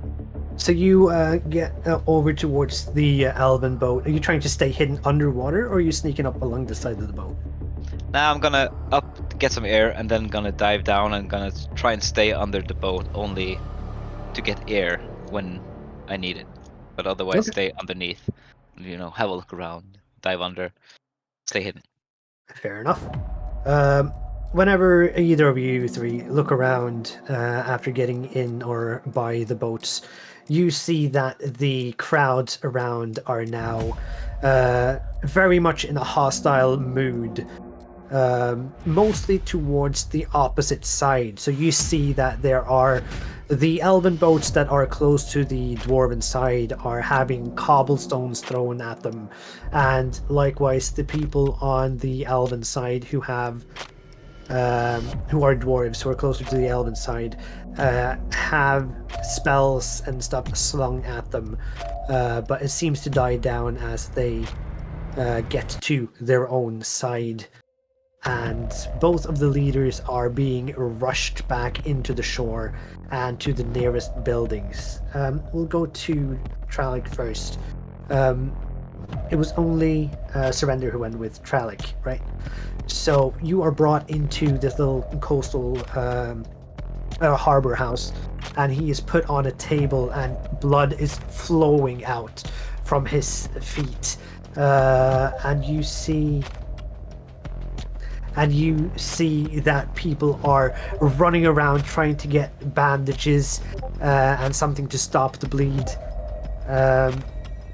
and he is screaming in agony before he goes unconscious from just sheer pain. He's still alive, but he is out cold at the moment. So he's like still need healing, I'm guessing. He needs rest more than healing at the Okay. moment. So Yeah. you healed him up, so he's not at risk of dying, but he's But definitely. I'm at a almost- building now, right? You're inside a building. You're in a harbor house. Okay. Do you want to do anything in particular as this is happening? Who, like, is it a big room? Am I in a bedroom? Like, where am I? It's With him. Yeah, it's a harbor house. So it's basically where you would have a bunch of boating goods. There is a small wooden boat at the end with some fishing nets in it, and then there are a bunch of barrels and stuff. This is you would put fishing gear, things that you would send somewhere else. So there are probably boxes of screws in here, and different types of ropes and canvases and stuff. Okay. I will yell to the other doors. No one in, no one out. Watch the premises, and if there's someone who's good at speaking, try to calm the people down. And then I take a quick look around the room, and then I will cast warding bond on him. Okay. That's the one where you transfer damage, right? Well, actually, no. I will wait with that because it takes only a second. Yeah, but I will like stay right by him after I've checked that the room is secure, and yell at the other people. Fair enough. And you see, What as to you do. come in with authority and command people around, they are running and trying to the best of their ability to do what you ask them to. You have a commanding presence, and they listen to you. As Do we make an investigation check for the room, or do we just? What do you think? do you want to? Are you investigating the room or the people? A bit of both. Like, like I'm not going into boxes. I'm just like quickly traps. Who are here and windows? Who is outside the window? Like, can I close the window? Like, just trying to secure the place, basically. Gotcha. Okay, give me Yeah. give me an investigation check. Oh God.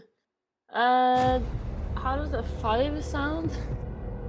5 sounds fantastic. Yeah. You know that when I'm stressed. Okay. yeah, during an escort mission, you have to prepare for everything, and you cannot be certain that this isn't already part of the plan. Any one of these boxes could contain explosives or another type of trap that they are going to spring as soon as you leave this room. I and the checked under people his in bed here- for more screws. I'm very sorry. I'm very sorry to do this, but I now think we know why our last escort mission failed. Oh, so it's my fault. Yeah. Okay. Sure. Well, at least you got a nice lamp out of it. Yes. But yeah, you are not sure if there's anything here that could kill him, and you know that the people that came in, 2 of them are the guards that escorted you through the city, but a couple of them are just random people, and let's call them. Yeah, so there's 1 female and 2 males who are now running around, grabbing what they can, trying to make him comfortable and trying to block the doors. The woman is running outside to close the shutters on the windows to make sure that nobody can see in, and she asks, "Should I lock the door?" No. But what Just if people try to come in? What if we want to get out? Oh. Do you have a key? No, there's a wooden beam. I can. close. With a 5, I think. No. But I want someone to stand watch. It would be too secure. What if it's... What if a fire happens? On the inside. Yeah, you're right, of course. I'll not close the hatch. Or the, Okay. Good to know. Straight. I did eyes and I rolled a 5. I'm going... Fair. I love it. And we are jumping over to the other boat, which is coming into the shoreline, and Merelda is being carried into the nearest garden, where she's laid on a stone table in this little orchard. And are you following Rain, or are you staying by the shore? I'm gonna stay. I'm gonna follow.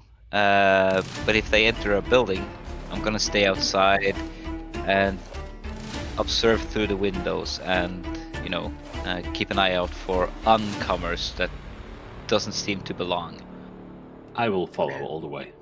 I assumed as much. So, Vareth comes with, and you're in this walled garden. So there's no roof on it. So if Rain is trying to peep in, he could probably climb a wall or try to climb into the trees or something like that. Yeah, he'd get to a vantage point. Yeah. Yeah, I assumed as much. And Vareth, you see that she's being put down, and she's immediately trying to stand up. It's like, I'm not hurt. I'm just wet. Can I get some new robes? And she lost her accent. Can I get some new robes, please? Merde. And people are running around trying to make sure that all the entrances to the garden are fucking hell, Dingles. All the entrances to the garden are secured. And she looks to you and says, "Did you see anything? What happened?" The pavilion went down. Thank you so much. I noticed. Good. Did you see who did it? I assumed it was you. Why would I do this? You didn't get captured. Captured? Who got captured? Trolek got captured by this entrapment. He was pinned down. He would have died had we not been there. So that puts the blame on you. I can see how you would think that, but I have nothing to gain from this. I have put my reputation on the line to fix this. Why would I do this to him?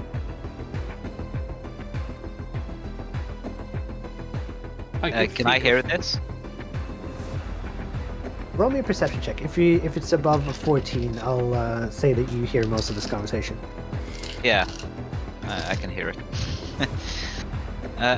I'd like to climb in and chime into this conversation, if I may. Okay. Are you jumping down from a tree, from the wall? What are you doing? From a tree to the wall and then down. Okay. As you do, you see 3 elves turn towards you, lifting their hands, spells at the ready. But when they see you, they hold off for a second because you're not a dwarf. Who are you? I will promptly ignore them. Merelda, who built the pavilion? I'm sorry. Who built it? The pavilion was built by both sides. But who led the design process? The head of the project was Renwin Kor.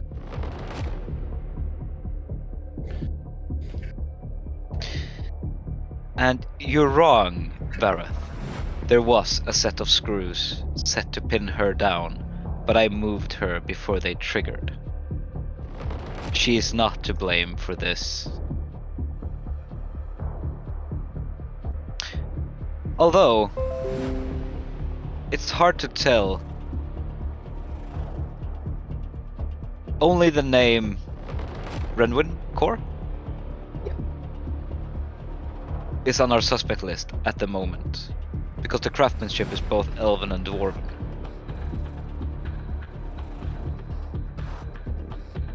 The pavilion was built to sink. A pavilion was built as a symbol of a bridge between the two cities. It Why was would built anyone with- build it to sink? It was built with a mechanism to release air from the buoyancy tanks to let go of the floor and then release trap screws. It was designed this way. Why would anyone do this? Grudge, maybe. I can think of several reasons to kill a man. Is it to see how people look when they drown? You maniac! You He's didn't right, though. accept my blessing. He's right though, there's several reasons to want to kill a man, and a woman. Not to discriminate. There's a few more.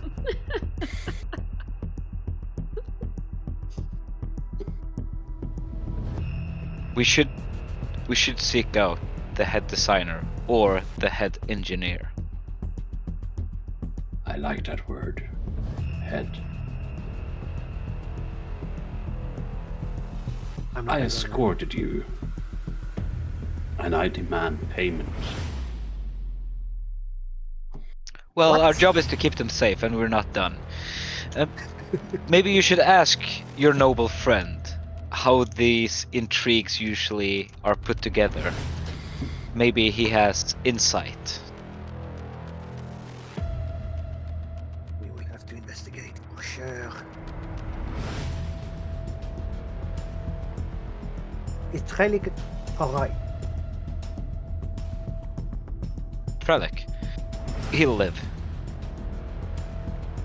Good.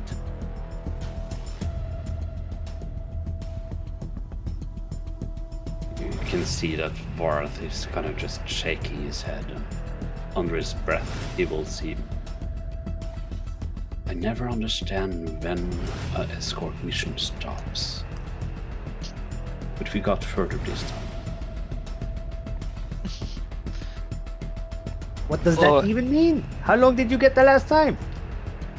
Every experience is positive experience. Let's just leave it at that. I'm still carrying him around, XP. and I'm gonna show him the skull. Oh, mon Dieu. He didn't pay.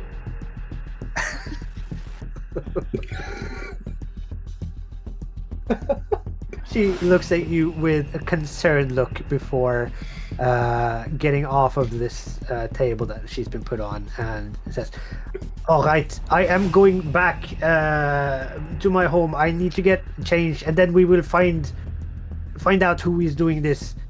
Man the perimeter. Don't let anyone in. We will keep our defenses up." I will do one more thing. I will use my mimicry ability, and I will do the voice of Rid, the union leader, Yeah. and ask her in his voice, "Do you recognize my voice?" Why did your voice change? So you do. I noticed your voice has changed. I don't know whose voice it is. Good for you. He will say in Rid's voice. Let me know if you suddenly put a face to this voice. All right. What's your thoughts, Raindrop? What should we do now? I think we should find Mr. Core. And I also think we should speak to Trellick. He's probably the one that orchestrated the build. So you think the dwarves are behind this? Not necessarily. But he was very busy signing things on and off, and he could be led to approve design changes last minute because he's a busy man, not looking into the schematics properly. But do we know who would gain from this? Well, first of all, the Union head, and I don't know which side this Mr. Core belongs to. I can talk to him. Sure. We should find Surrender Yes, let's do that. Let's group and up. get that side of the story. I think Meralda is well taken care of. Are you, or do you need someone to stay behind? I am very good. I am very good without you and your friend. The gravekeeper. I remember your name. I did not want to use it, Keeper of the Grave.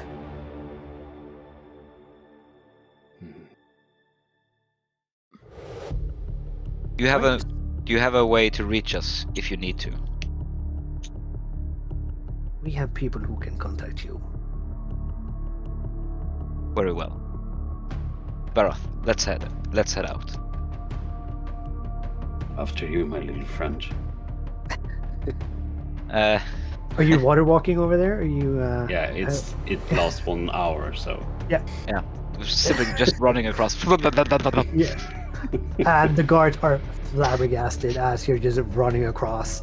But you easily get to the Naruto other style. side. Yeah. And Surrender, you are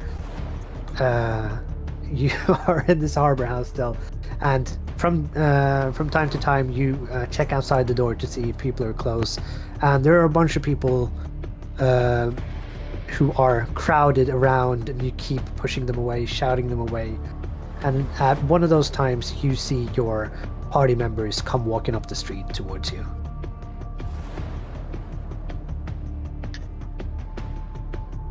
I let them in. You should Now lock the door remember, behind us. this guy is not dead, I say as we close the door. So don't try to do anything weird to him. Alright? I would never. Yes, you would, and we both know that. I will relay the information that I've gathered so far to Surrender as well, and ask if Surrender has done a perimeter check. Yes, of course, I have. It is Inside so check. many dangers. Everywhere. You can do an insight check. Yes, I will. Jesus. He's Like, I'm very open about this. You guys Yeah, don't so worry about it. 23.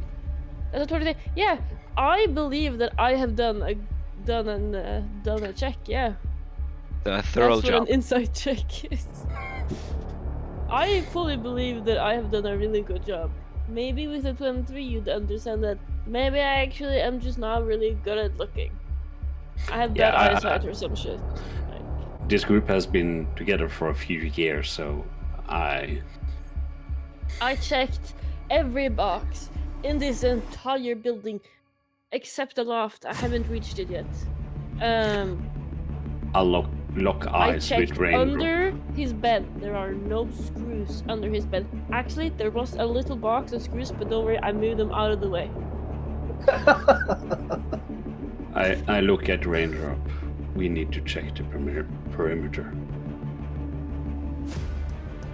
You do down, I'll do upstairs. And Raindrop will go and do the wooden beam, lock the door, and run upstairs. I think it's just like a hayloft or something. And I It's will in the boathouse. do a sweep of the downstairs area. What are you both looking for? Well, could you describe the loft?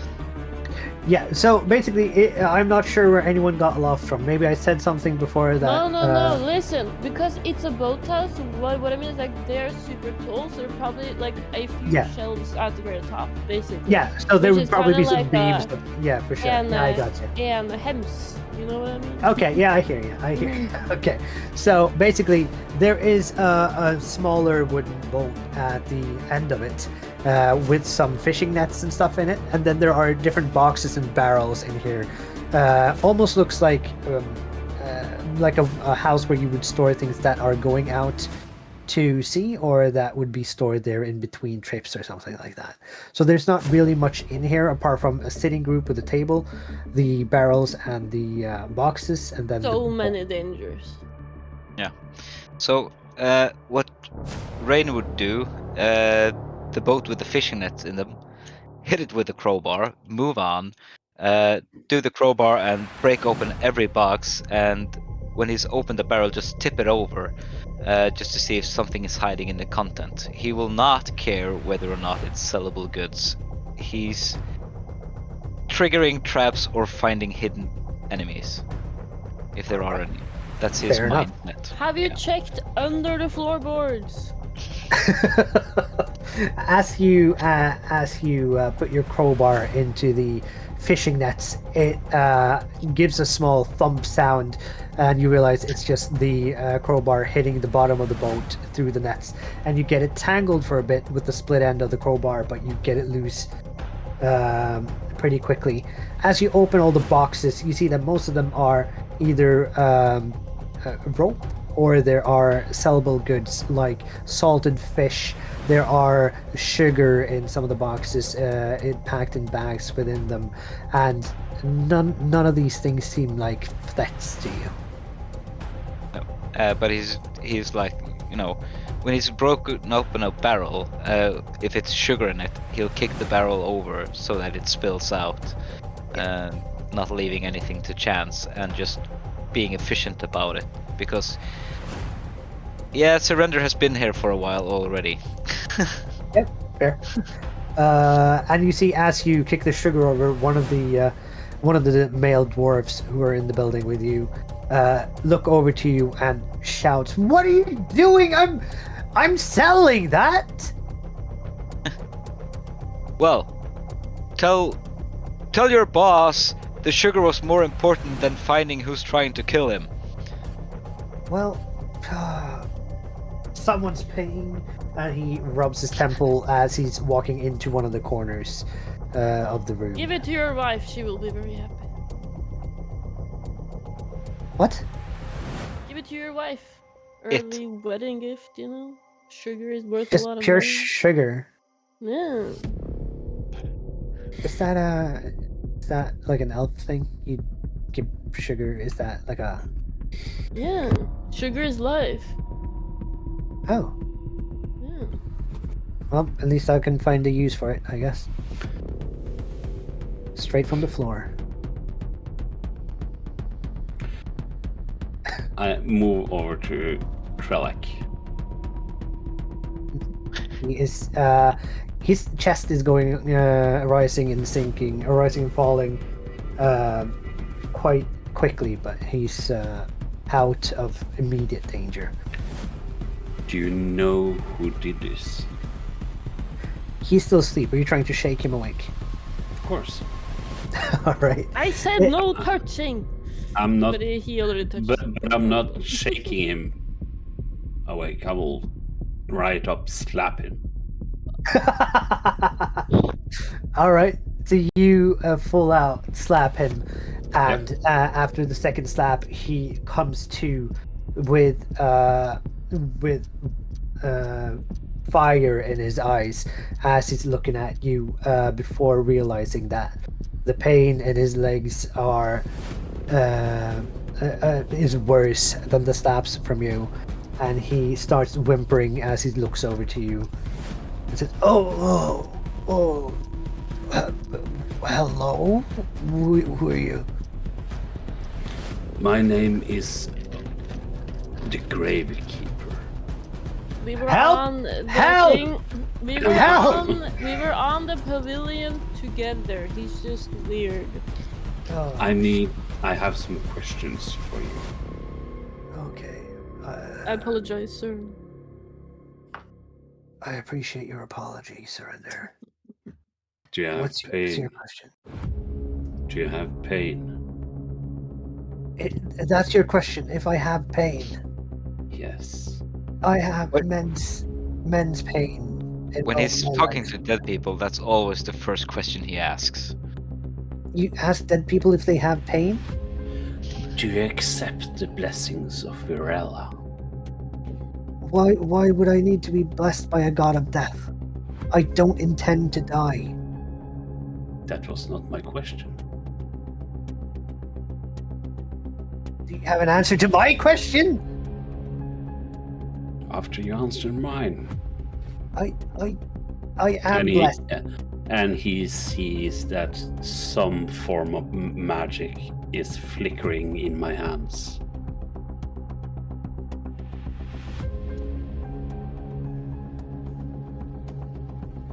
I am terrified of what you're about to do. Can you explain, please? Virella would like to take a part of your life. Listen to me. Would you accept it? No, no one's taking a part of my life. My life is pretty good. I am the ruler of this place, and I will keep being that if you don't do your weird magic things with me. So you resist this blessing I'm about to give you. Yes? Surrender! Surrender! Help! I'm standing right there. I'm Like, I never slowly moved away. lowering my hand to his leg. Varys, you know that if you hurt him, I will have to hurt you back, right? And I Beauty above all. grab his leg and I kind of hold it with a tight grip. Does that hurt? Yes! I will cast Healing Word at 4th level. All right, and you see that this green necromantic energy seems to almost bandage up and heal the wounds. He still has very visible holes in his feet, but the tissue around it seems to be a lot more healed than before. Yeah, he gains 19 hit points if you need it.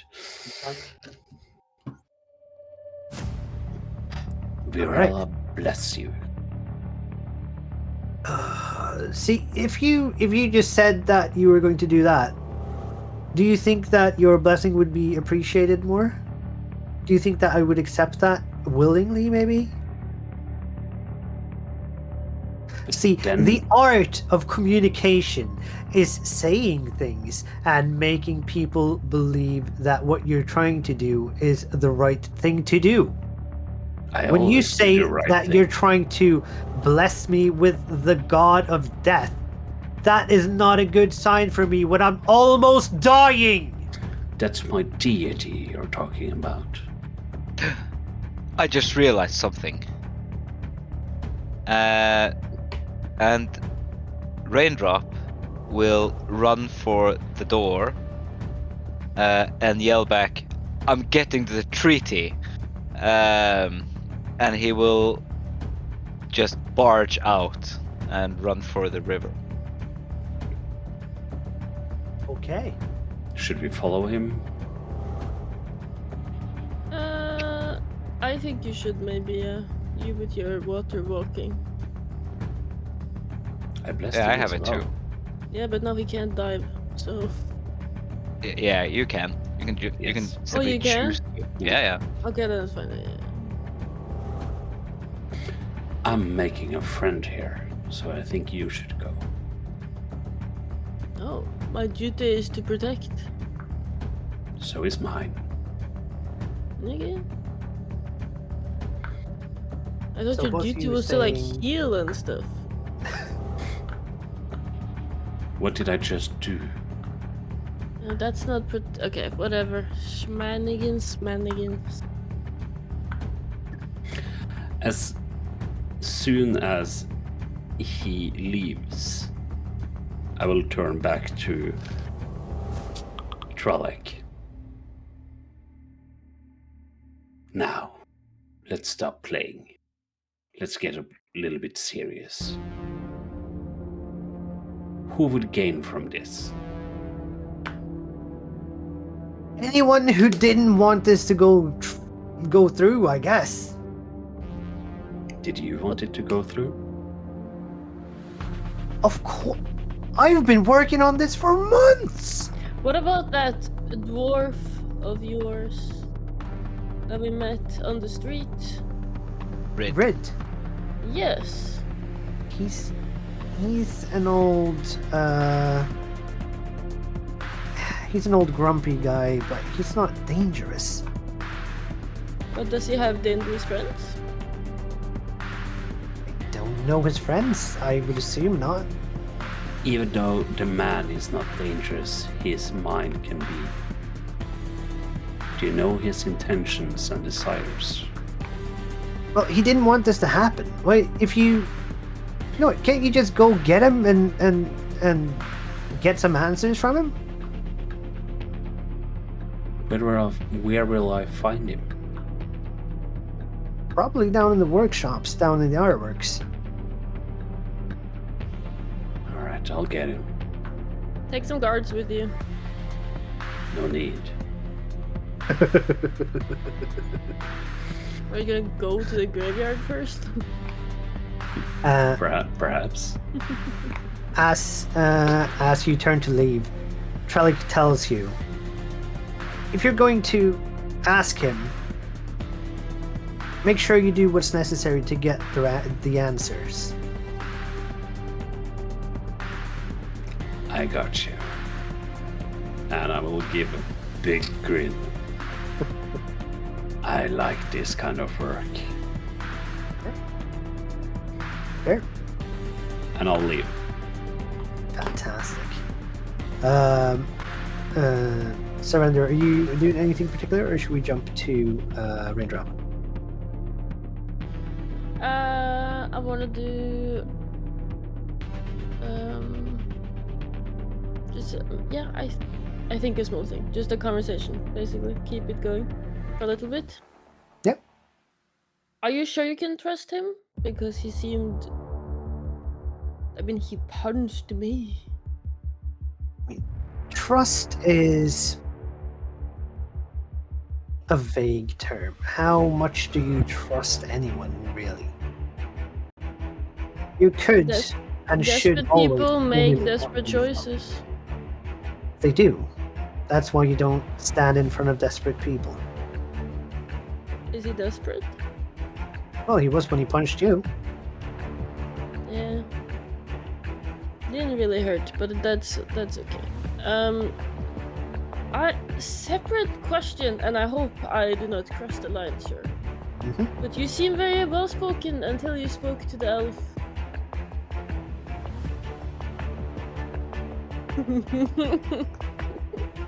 Yeah. What about it? May I ask why? I mean, it was an important moment. Maybe I was nervous. Do you get nervous around, like, don't you, isn't like all you do important? That's not a sentence. What, huh? Isn't everything you do important? Well, yes, but most things are important for the city. But this treaty could be important for the entire continent. Down the line. And it would be my Is name. it everyone. because her hair shone beautifully in the sun? No. No.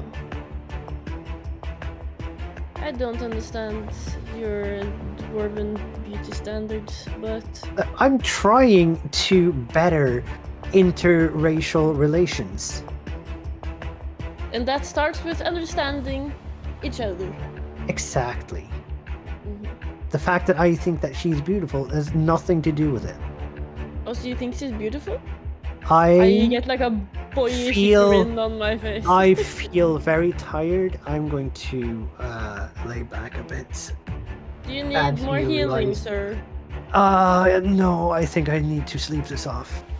Okay, I will stand watch. Thank you. And I And, lock the door because Fair enough. Raindrop told me to. Fair enough. And as he lies down, he is muttering, "Fuck, fuck, fuck, fuck, fuck," underneath his breath. And you see the dwarves in the room who heard what he said are now looking both amused but also shocked at each other. I forgot that there were other people. And we Is she cute? and we jump down to Rain, who is running, and you just arrived down by the river. How are you planning on doing this? Well, I guess I have an idea where the pavilion went down. Yes. So I'm going to run over there, top of the water, and then just dive into it. And I'm going to search for the table with the treaty on it. All right. It's a great idea because the treaty was in a sealed box, so it's well worth a look. But I will remind you, this is a river, so there is movement in it. It's going to be a muddy bottom on the river, and in addition to movement in the water from it being flowing water, I'm going to say it's disadvantage, and there's going to be a pretty high DC to get it. Let's call it. Let's call it a 21, but you can use whatever stat you can justify.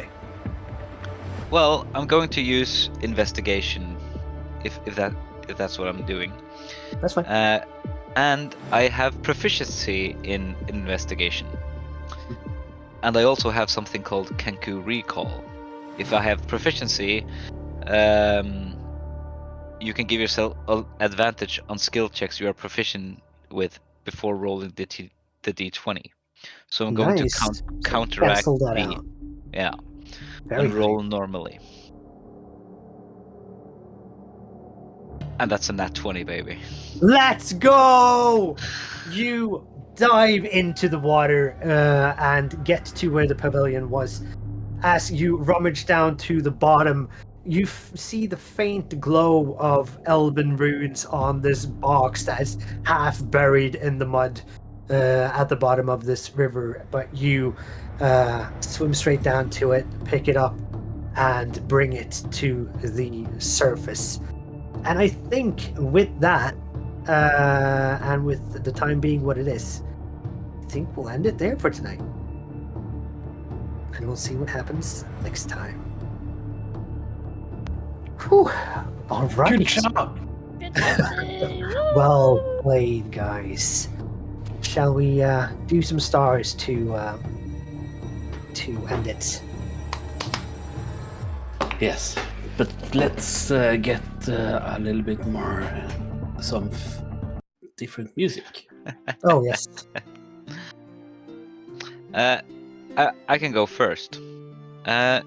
You seem to be a little bit nervous about talking as an NPC, but you're doing a hell of a good job with it.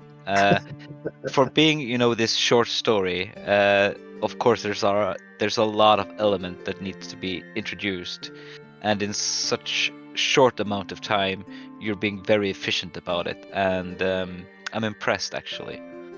I appreciate that. Thank you. Yeah, I actually agree. I know that you personally don't like it, but my star will go to you for this short story. So I was fuck your feelings, but No, I get it. yeah, it's a good job.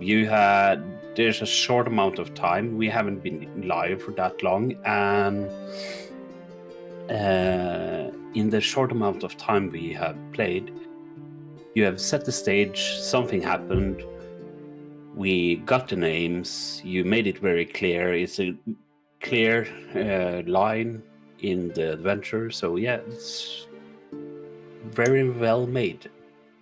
Thank you, man. My star for today also goes to the DM, but I do have a player star, not to worry. You know how I do it. Thank you. Today, I mean, technically both of them, because it's kind of the same thing. It's just like how you both played your characters. Ola, you played your... Also, love the name. As someone who loves a good punny name, I can really appreciate it. But like it was the whole like while we were walking, like you're running and like running along the like the roofs, like hiding and like having like your darts ready and just like always in character. And also when me and Veroth is like with the people, you are just watching outside like a crow, like a hawk, and it's like very appreciated. Also have an extra heart for like small characters, and I really like it. And for Matt, who is our usual DM, I hate your character, but like in the best way. You know what I mean? It's like, God fucking damn, I can't stand this guy. He's so weird, and that's exactly what he's supposed to be. It's like death and making you feel kind of uncomfortable. You're doing an amazing job, and thank God you're not like that. On the Yeah. normal. So yeah, that was my stars for today. Beautiful. Since I'm getting hit with the DM star that I hate, then I will give back from the DM star that I hate, which is stars to all of you. I hate doing stars to everyone, but you really played well, and you've helped me move this along in a good way. And you're asking questions to build out the story and making it very easy for me to make room for exposition, basically. So you've made the DM's job easy today, although you do stupid shit. It's always fun. So I appreciate all of you. That's just part of it. Just part of it, for sure. Yeah. Should I do the finishing, or do you want to do? Go for it. Let's see if I remember everything, because I don't remember it. And if you don't, Hydra will beat you tomorrow. Yeah. Give me 2 seconds here. Okay. Yeah. You go. There we Yay. I was first. We have social media. I will put the link. Link. There you go. There's a link in chat if you want to follow our social media. We are mostly active on Discord if you want to reach us. Sometimes we hang after the stream. And on the Discord you can share memes and chat, and you'll be notified when we go live. Also, of course, if you follow us on Twitch and have the notifications on. And on TikTok we make shorts whenever we have time to, because we also have a job. And all the episodes are posted on YouTube on the normal series, because this is just a short story. This one will also be posted on YouTube. And we stream every Wednesday at 8 p.m. Central European Time. And thank you for tuning in. And we will all hopefully see you guys next week. Yay! Yes. Yay! We got through it. We did. We did. And we're But not we- dead yet. We're not dead Yeah. yet. But we should really stop calling it one shots. Because Yeah, no, we ended up Short with short story, didn't we? Yeah. Short short story. We're stories. playing a short story. Yeah. So, hope to see you guys all next week. And our lovely Hydra, which is sick today, hope you feel better. We'll turn off the stream as soon as she's ready. Yes. So let's just sit here in awkward silence. Awkward and silence. wave.